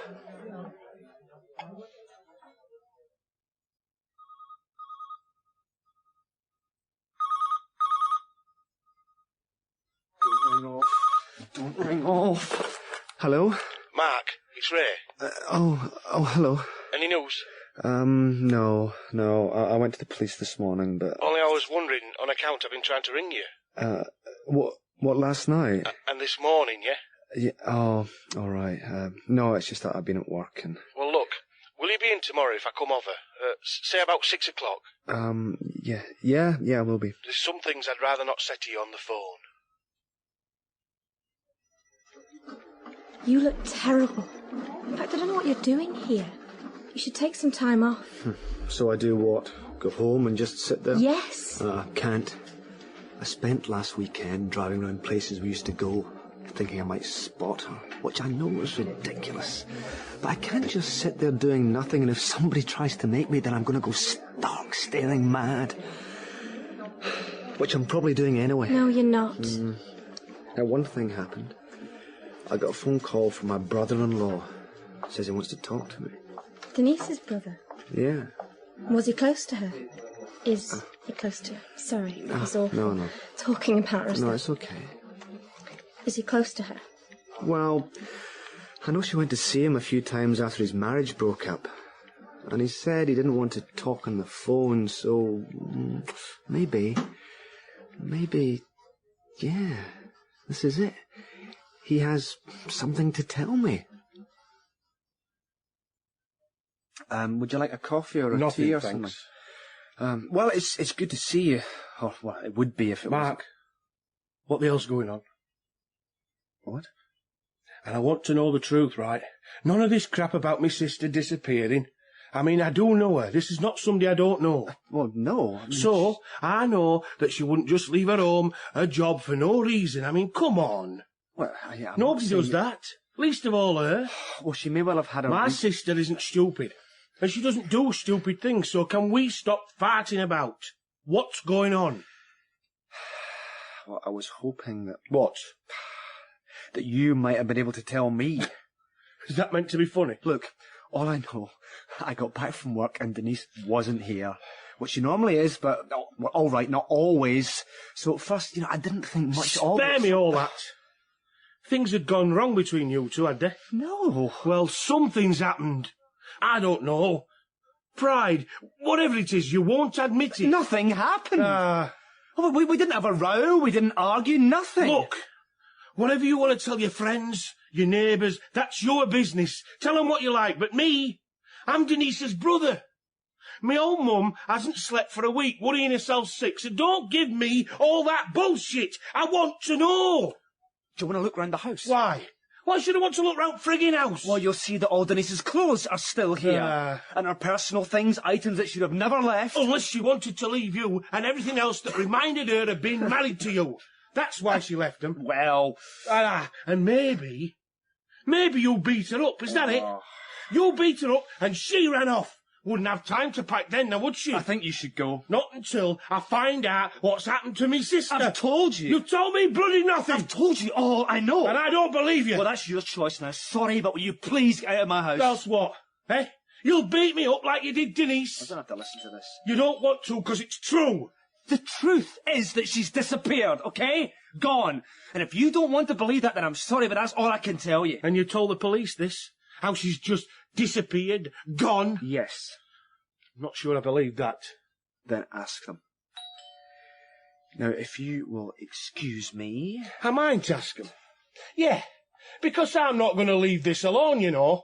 And I'm not going to leave you alone either. Not until I find out what's happened to my sister. Well, when you do, let me know. Alison, hello. Hi, sorry, am I... Excuse me. Oh, sorry. You'll be hearing from me. And seeing me as well if I find out that you've laid a finger on her. Denise's brother. I see. Bit upset. Well, I'm sorry he seems to be taking it out on you. Yeah, well, anyway, come in. Well, no need really. I just wanted to invite you round for dinner tonight. And sorry about my brother-in-law. Oh, that's okay. He seems to think I've killed Denise and disposed of the body. Oh, dear. Which is the last thing you need. Oh, well, no, I can't blame him, really. Can't blame him. Well, she has disappeared. No note, nothing. I mean, you don't have to be her brother to start imagining... Well, I'm sure you must have. Must have? Oh, wondered if I've killed her. Oh, please. I mean, only for a second. And then you said no and dismissed it, whereas Ray, who... Well, face it, hardly knows me. We've never really got on. He finds it harder to dismiss. I think you're being remarkably understanding. Everybody who knows you knows how much you love Denise. Well, yeah, but then doesn't that only make everything harder to understand? Everybody must think there are things they're not being told, that there must have been more going on in the marriage than I'm letting on. More coffee? No, thank you. Got more wine? Oh, no, I've got to go. This has been lovely. Well, it's been lovely having you. Right, well, I'll put the drive lights on. You know, still, every time I go back into that house, part of me hopes she's going to be there. Well... And the other part of me says, no chance. She's either dead, or if she went off of her own accord and couldn't face telling me, well... not going to come back and tell me now, is she? Mark, I don't know what to say. Don't think I would either. Lights on. Are you sure you're going to be all right? Oh, positive, and many thanks.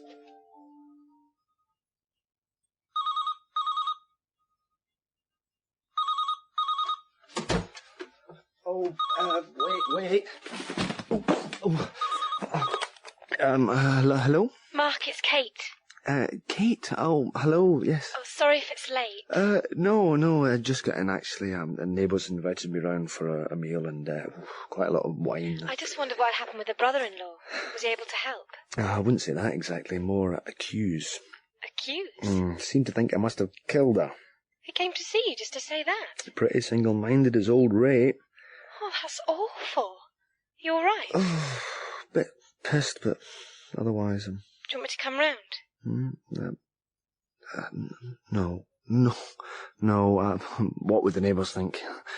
On top of what they must think already. Shouldn't say that. They've been very good. I just want to know what's happened, Kate.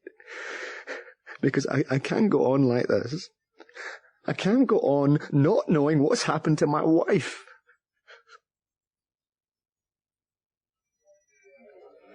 I'm sorry.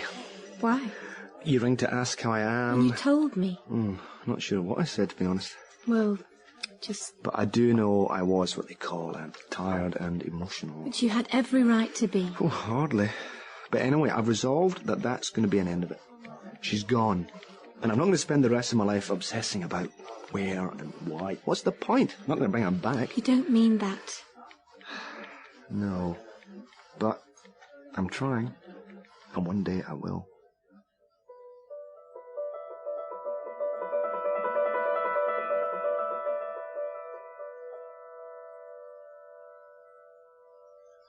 Look at the state of it. It's because he's still grieving. Doesn't mean he can't do something about his garden. How long is it since she went? It's months ago. Don't be so callous. Unless, of course, he's buried her in there and he doesn't want to cut the grass in case we notice. Sometimes you're just juvenile. I'm not objecting. He can bury her wherever he likes, so long as he keeps the place looking decent. You hate everybody, don't you, underneath? Hate everybody. Oh, whereas you love everybody, especially neighbours of ours who get rid of the wires and then can't be bothered to cut the bloody grass. Look, he's coming out. Don't let him see we're looking. Oh, God, you think it's pretty obvious.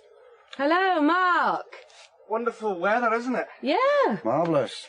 Garden's looking a bit of a mess. Haven't really got round to it. Oh, you've had other things to think about. Of course you have. No news, I suppose. No. Oh, except I had the school on this morning. Sympathetic and all that, but basically saying if Denise isn't back for next term, they're going to have to replace her. Oh. Not very nice. Well, I can't blame them. What are they supposed to do? And I will get round to the garden, I promise.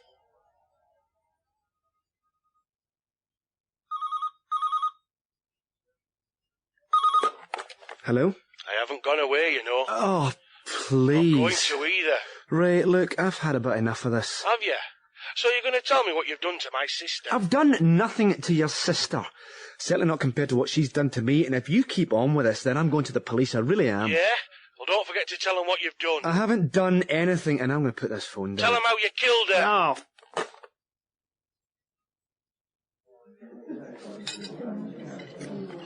It's become a regular thing. Twice a week, he calls and tells me he knows I've killed her, and I'm not going to get away with it. Can't you stop him? Well, I've spoken to a solicitor who's going to write to him, so I'll wait and see. Oh, something else I asked the solicitor. What happens if Denise stays missing forever? Legally, where does that leave me? What did he say? She has to stay away for 7 years. After which my marriage is over, and I'm a free man. 7? Mind, that's free legally. Emotionally, I feel as though I'm free already. From Denise? Yeah. What? You're saying you wouldn't have her back if she turned up and said that's what she wanted? Well, I don't believe it would ever come to that. But? But if then... No. No, I don't think... After what she's put me through, I don't think I'd be able to forgive her. You say that now. I mean it. But till she turns up and you hear what she's got to say, you don't know what you'd be forgiving her for. So you can't really know what you'd say. Yeah, all right. Well, can you? No, but... if she is alive... Yes. I can't imagine anything that would excuse what she's done. She walked off, left me without so much as a word. So now she's going to come back and say what? What, she did it on a whim? Did it to teach me a lesson? I sometimes think... Well, I think all sorts, but I do sometimes think that I'd rather she didn't come back at all. then at least I can remember. At least we had 6 years together. Oh, I'm sorry. I'm sorry. It's all right. No, I'm so pathetic. No. I keep doing this. I keep thinking I'm okay. I've got over it, which is why I thought I could take you out tonight to say thank you, and then I just lose it. Would you like us to go?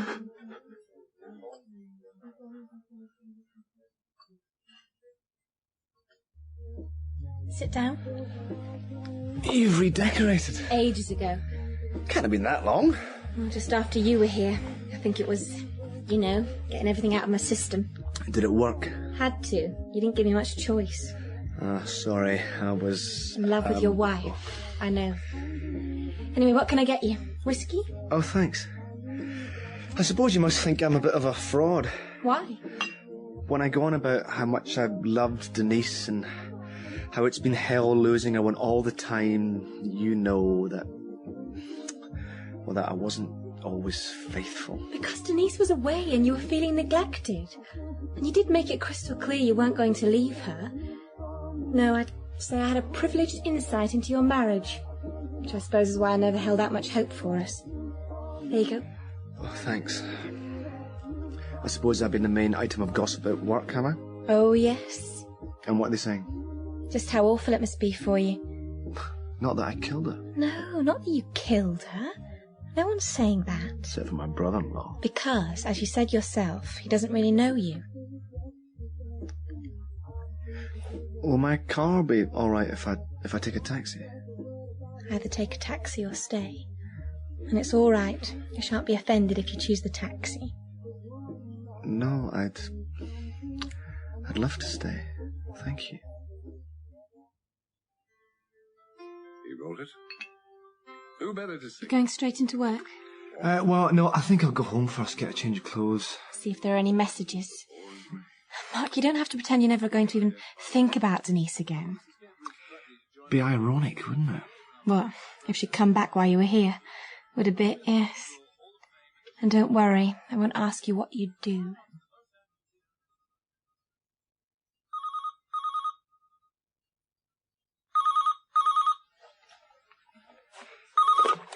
Hello? Oh, you are home sometimes then? Ray. I got a letter from your solicitor. Oh, did you, yeah? Which I am now going to tear up.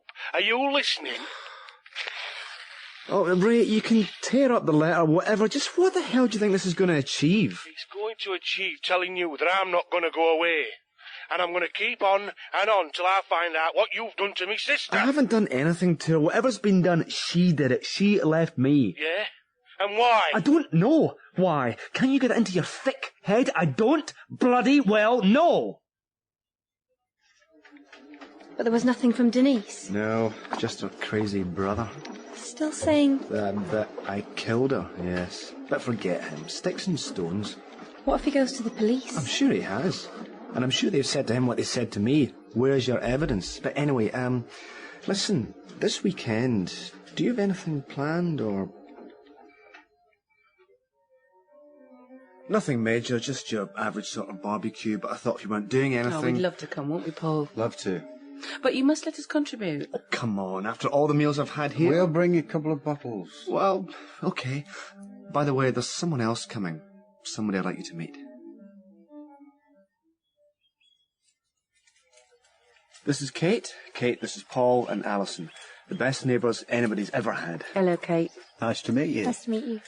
Kate works with me down at the town hall and has been my other main support through these last 4 months, so it's appropriate that you three should meet. Yes. And also appropriate, if you want to take a glass... Thanks. Cheers. ...that you should toast yourselves. Well done, all three of you, and many thanks for keeping me alive and relatively sane.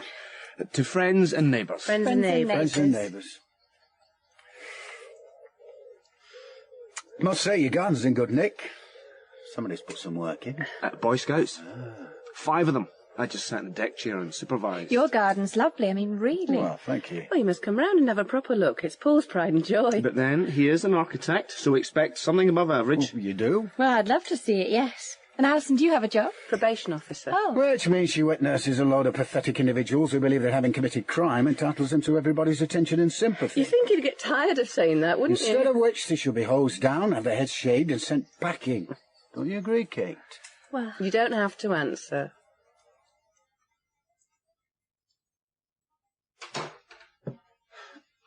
So that's Kate. I thought she was very nice. No doubt soon to be the new Mrs. Telfer till he bumps her off as well and has to find number 3. Paul, you've been drinking, and when you've been drinking, you say some nasty things, and I'd really rather not hear them. So, do you think those two were at it before Denise went? And, oh, don't look at me like that. It must have occurred to you. No, it hadn't, as a matter of fact. Maybe. What we've been seeing tonight is the explanation of that long-running mystery of just why did the loving wife suddenly go missing? Because hubby was having it away with the fancy piece from work. Not original, but in my opinion, highly likely. She's his friend. His what? Friend?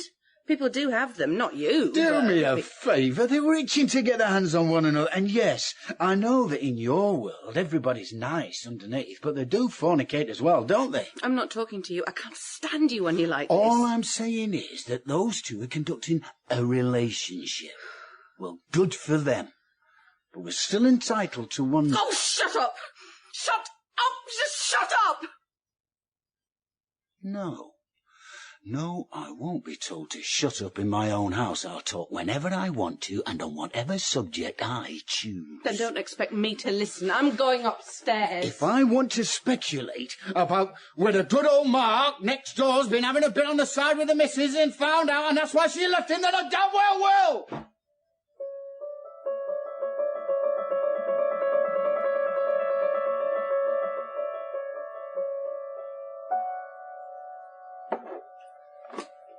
This is really nice of you. I had to shop for myself. It's no effort picking up for you at the same time. Pasta. Oh, in the end cupboard. By the way, and this is probably just me being paranoid, but I think there's someone following me. A woman. Denise? Well, I don't know. So what, I came out of the flat. Yeah? And there was this car parked on the other side of the road, with a woman sitting in it. Blonde? Might have been, but anyway... Well, go on. I didn't think any more about it. I set off for the supermarket, and then I realised I haven't got my bag with me. So I have to go round the block to turn back, and that's when I notice her following. So I get back into the flat, go in and get my bag, come out again. And she's there? No. Oh, sorry. I set off again, but this time I'm watching for her. And when I get to where the traffic starts building up coming into town, that's when I spot her again, about 6 cars back. And then? No, that was it, and I didn't see her after that. Well, so it might have just been coincidence. Might. Look, I think I'll just go out and have a drive round, see if I can see anything. Want me to come?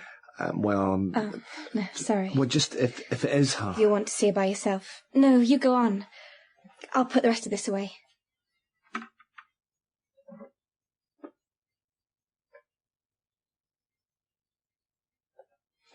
Wasted time.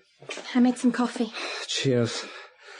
No, I went round and hung about and then went round again. Shouldn't have told you, should I? Why have I not? Well, it made you hope. Hope? I wouldn't say that. Hope it would be her. You don't have to deny it. I won't deny... I'd like to see her. I won't deny that. Just so I can ask why. And why is she following me? I mean, rather than you. She's trying to scare me off. Well, why should she be following either of us? She knows where we are. She can just walk in here.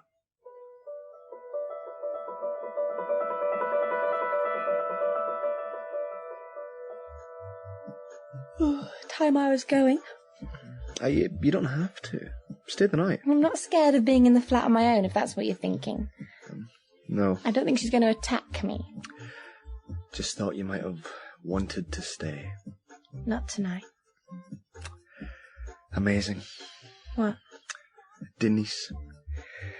Even though we don't know if it is her, or if it is whether she even wants to come back, or whether she's just come to collect her share of the money, or what the hell it is she wants. But already she's doing it, isn't she? She's coming between us.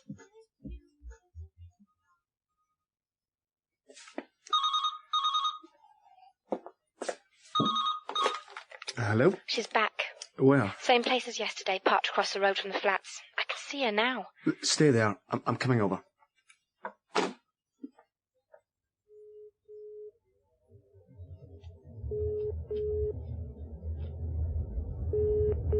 Kate Nolan? Me? What's happening? Well, nothing. I mean, she's still there. Okay, I'm coming as fast as I can. Well, be careful. I don't think she's going anywhere, at least not till I do. What sort of car is it? Dark blue. Ordinary-looking saloon. I'm just coming up your road now. I don't know whether you can see me. Not... Oh, yes, I can now. I can see her. Right, I'm going to stop right in front of her.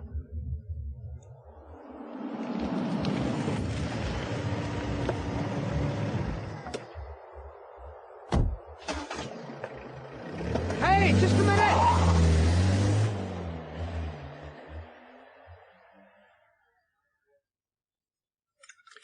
Whoever it wasn't Denise. You sure? Positive. Oh, I know she drove off, but I got a pretty good view and no. So who was it then? Okay, not Denise, but whoever it was still shot off like a bat out of hell when she saw you arrive. I mean, why should she do that? No idea. I mean, was it because it was you, or because she's a nervous lady and doesn't like strange men rushing up to her? I got the impression because it was me.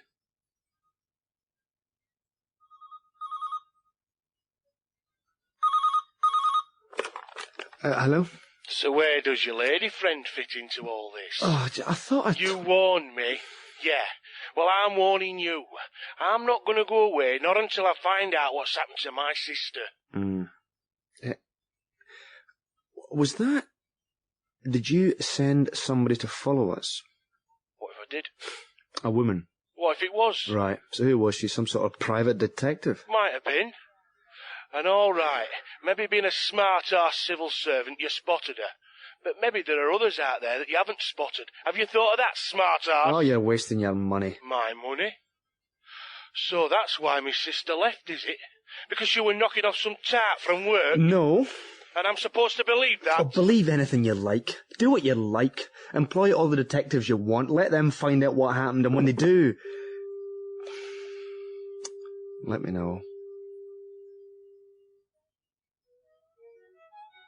So this woman was sitting in a car outside the flat and then following me when I left. Really? So obviously we thought it must have been Denise. Well, yes. But he wasn't. No. I went screaming over in my car. The minute I got there, she drove off. So then we had an even bigger mystery. Yes. If it wasn't Denise, who was it? Oh, and then Ray rang. Now, you remember Ray? The aggressive brother-in-law. That's him. And he didn't exactly admit it, did he? No, but he said enough. For Mark to work out that the woman was a private detective that Ray had been employing to follow us. Gosh. Though what you ever thought she'd find out? Well, we got Denise locked up in the cellar somewhere. Oh, well, yes. Which we haven't, by the way. I'm sure. So, that was your mystery solved. Well, eventually. Thank goodness. Though I suppose the greater one remains. You still haven't heard from the lady herself. No. Don't expect to. It's 8 months since she went, and we haven't had a peep out of her so far. Why should we ever? Until one day. Oh, yes. Now, Kate has this fantasy. One day in 35 years' time. When we've retired to, Cornwall. Cornwall? Okay.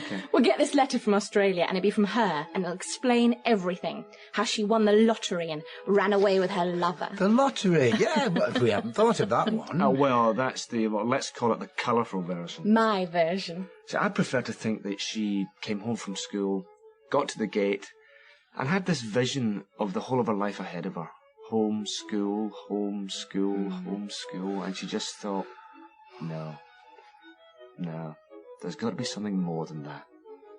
And instead of turning into the house, she just carried on. Until she came to... Oh, I don't know that. We have to wait for the letter for that. Anyway, excuse me. Things to see to in the kitchen. You want me? I'll shout if I do. Well, anyway, you two looking well. Turning cold, though, isn't it? Hate this time of year. The problem is there are things, the house, for instance, that are in joint names. Me and Denise, so pretty well untouchable for another 6 or so years, after which she's presumed dead. You can appeal, though, can't you? Yeah, I can, but even if they agreed to me selling the house, they'd want to hang on to half the money. In case she comes back. Oh, yes. And can I ask, I mean, now there's a certain amount of time's elapsed since the lady's departure. Oh, a lifetime. Isn't part of you pleased that she's gone? Pleased? Oh, for goodness sake. Oh, just a small part of you, a fraction. And okay, it might be a part of you that you'd rather deny and that you try not to listen to, but all the same... What on earth... Wait, please. All I'm saying, however happy we are and settled, isn't there always a part of us that wants an end to it? You mean was Mark glad when Denise left him? Oh, for God's sake. What kind of Do you have to question is that? misinterpret me so wantonly? Have you been listening to a single word I've said? I don't think I was I said, was there just a tiny infinitesimal part of him that felt a sense of release? Even though the rest of him is devastated and forlorn and despairing... Well, I've said it. I don't know why I should have to keep saying the same bloody thing. You're asking him, wasn't he glad? No! Oh, listen, I have to say, if you let me answer... Please. You don't have to. He knows he doesn't have to. I have to say that I wasn't aware of anything like that, no. No. Okay, well, then I'm wrong. Yes. In my case. I mean, we're all different, aren't we? No, I don't think we are. Well, and I know you might think this isn't the same, but I was in a relationship that ended suddenly and against my will, and I was terribly upset, you remember? Yes. Tears at work and all that, but I did feel, yes, at the same time, a sense of I'm free and I could do anything, and that was kind of exhilarating, even though I was crying all the time. Or isn't that what you meant? It's very much what I meant. If we've commitment, then we want freedom. If we've freedom, then we want commitment. Which is why we're all pretty miserable most of the time and need lots of alcohol. Kate, let me top you up.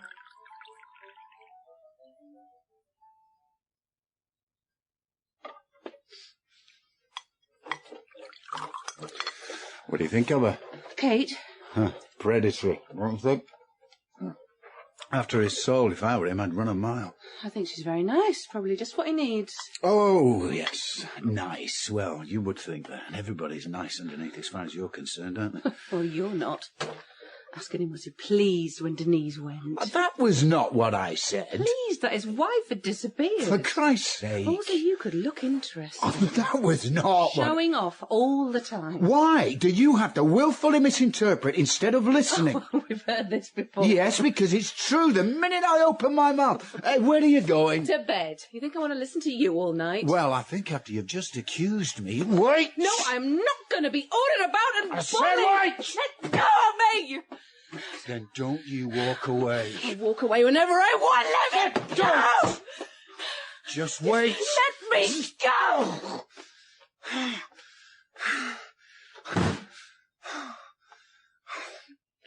Stupid bloody woman.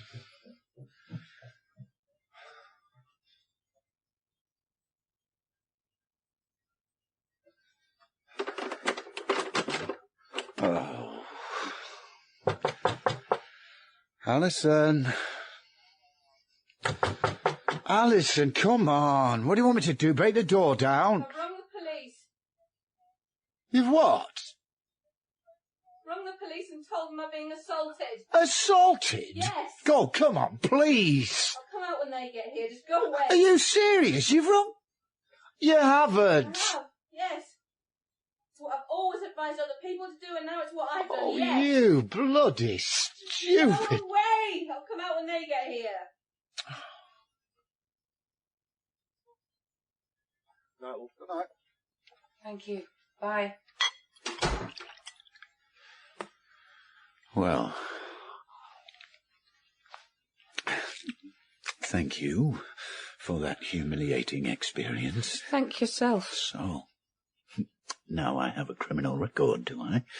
Now I'm down on some Home Office blacklist as a wife beater. That's the least of your problems. I'm leaving. And you can do all the talking you like. It's not going to make any difference. And can I ask why? Why? Because I'm not meaning to, but because I pushed you against a cupboard. Is that why? Because you assaulted me. Oh, well, let's not quibble over terminology. And because I can't stand you any longer. No. I can't stand you going on and on and on and being cynical about everything. Anyway, I don't have to explain. All you need to know is that I'm going and I shan't be coming back. No, wait, please. Please, don't do this. Sorry. Please. Because I couldn't stand it. Well, you're going to have to. No, look. I'm begging. Please.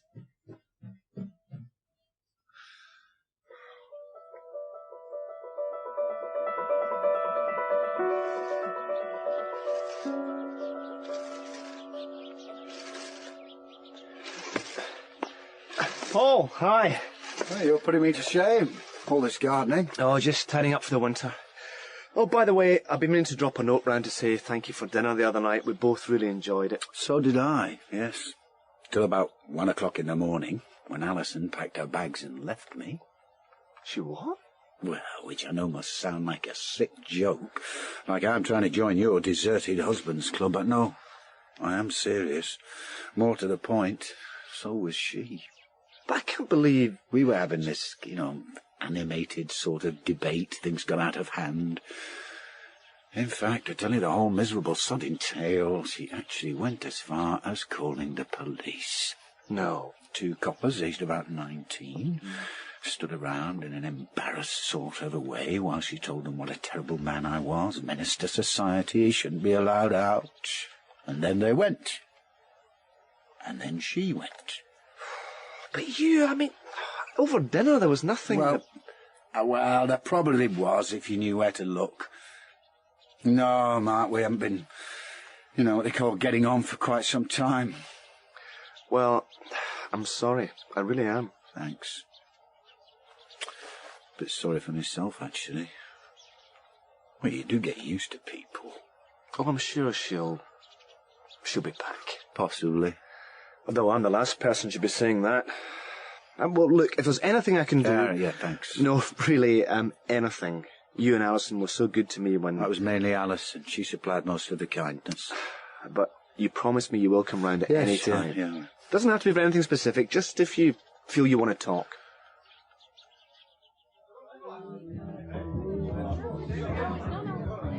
So where's she gone? He didn't say. You didn't ask? Didn't think to. But I do feel sorry for him. I remember what I went through. Well, but hang on. You said the police were called. Yeah? So things must have got fairly serious. Physical. Well... All I'm saying is, let's not compare what's happened to him to what's happened to you. From what you said, there's no mystery about why Alison's gone. I suppose not.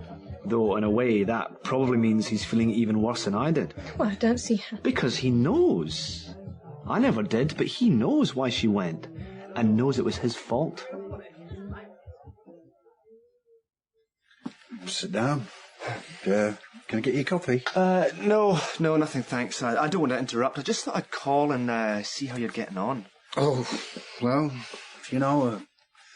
well, of course you do. Surviving is what I used to say. Then I shall say the same. And any word from Alison? No.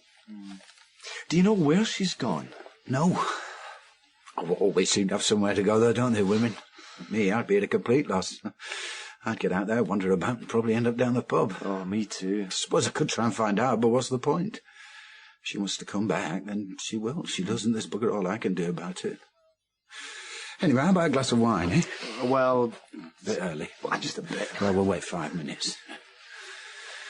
No, I suppose I should try and track her down. Funniest to stop the bloody constabulary dragging me in and beating me to a pulp. What, are the police? Oh, they're showing a very unhealthy interest. I told you, didn't I? She rang them the night she left. Yes.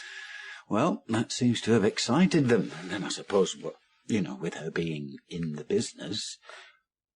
Oh, probation officer. Oh, yeah. They like to keep an eye on their own. So they've been round to see you? Yes, and looking very disbelieving when all I can tell them is that I'm sorry, but she's not here. Don't know where she is, no. Have I heard from her? No. So she hasn't been to work? Apparently not. Oh, dear. Well, anyway, look, Kate's coming round later, and we wondered whether you'd like to join us for dinner.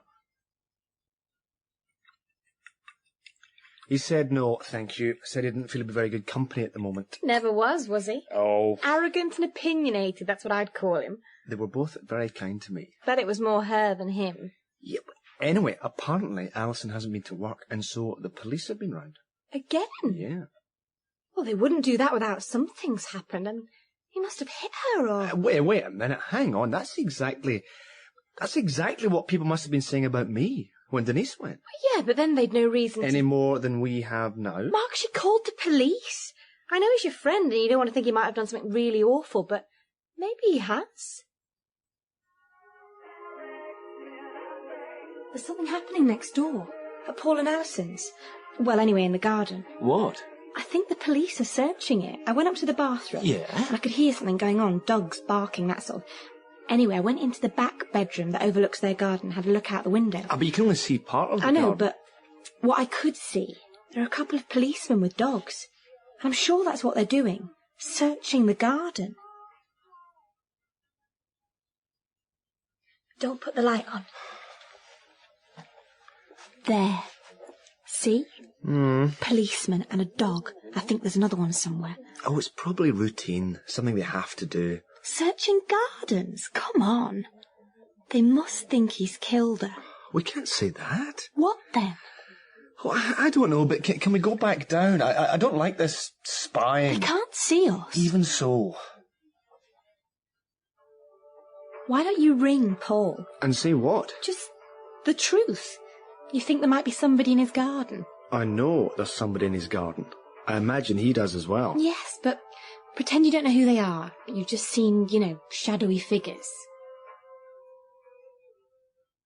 Paul, it's Mark here. Oh, hello. I don't want to alarm you, but I've just been taking some rubbish out and I thought I'd noticed somebody in your garden. You might have, yes. I've got the constabulary round again, and this time they're mob-handed.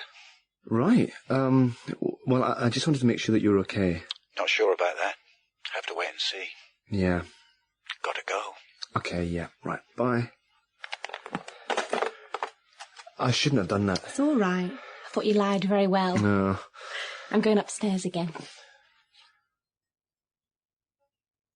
Are you not coming downstairs? Look, the dogs have gone, but they've marked out an area. You can just see the tape where that policeman's standing. Well, I'm going to get on with the washing up. I'll give you a shout if anything happens.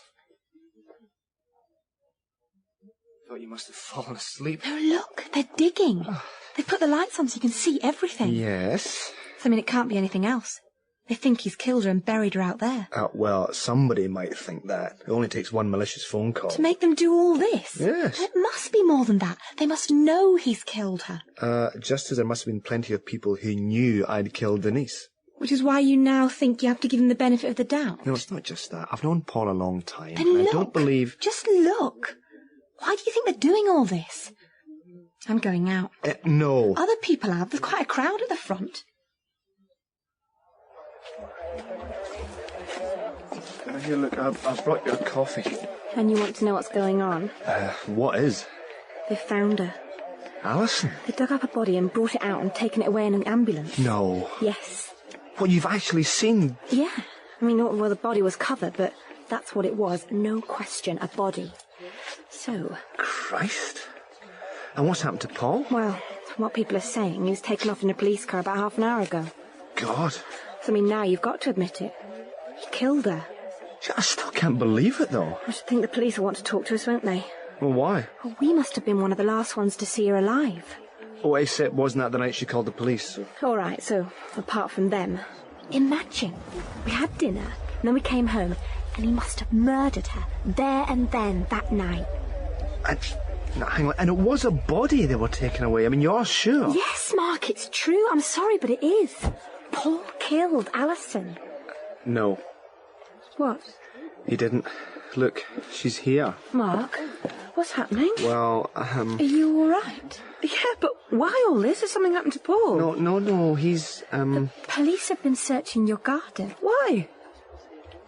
What? You mean for me? Well, we think that's... That's what it looked like. Well, I better go and have a word. No, they're coming. Mr. Telfer? Mr. Mark Telfer? Yes? I'm Alison Callan. Can somebody please tell me what's... Mrs. Callan, yes. I will want a word with you, but first of all, it's Mr. Telfer here I need to speak to. Do you think we could go inside, sir?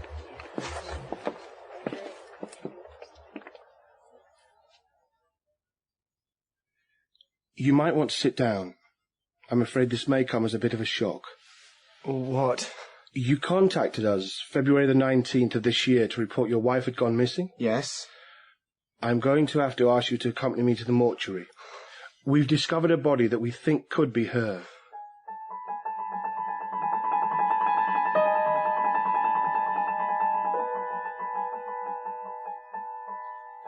I'd better warn you, Mr. Telfer. The body you're about to see has been in the ground for some time. Yes. I just need you to say whether or not it's the body of your wife. I understand.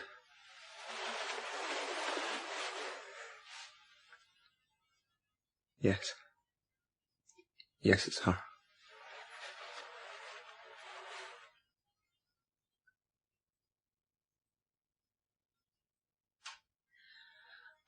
He's here.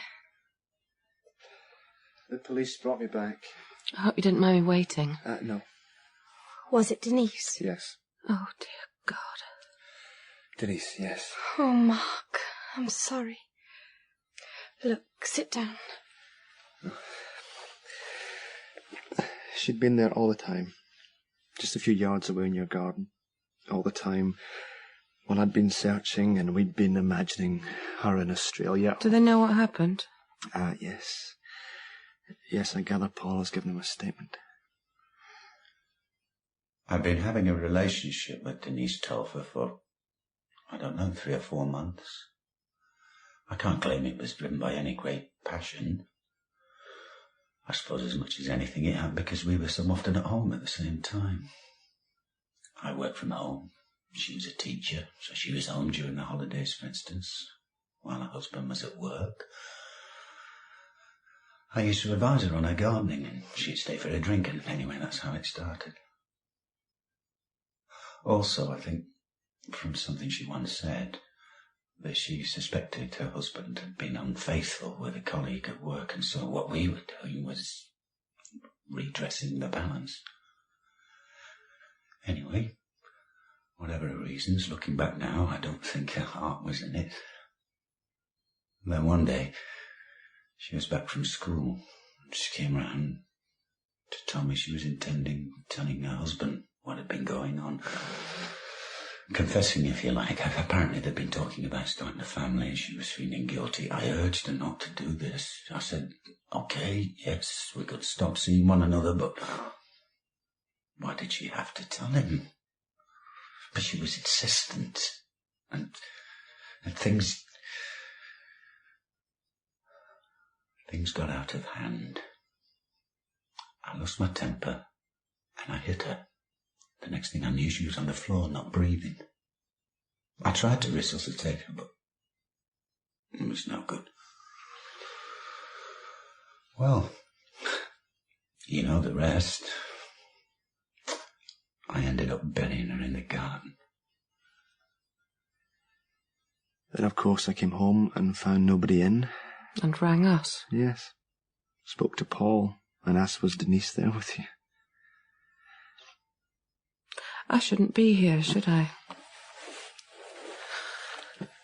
I'll see myself out.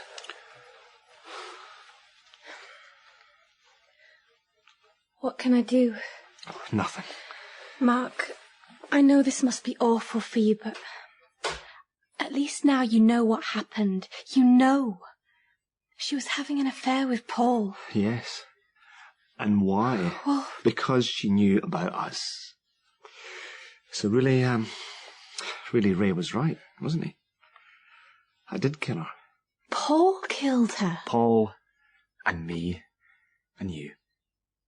We all did.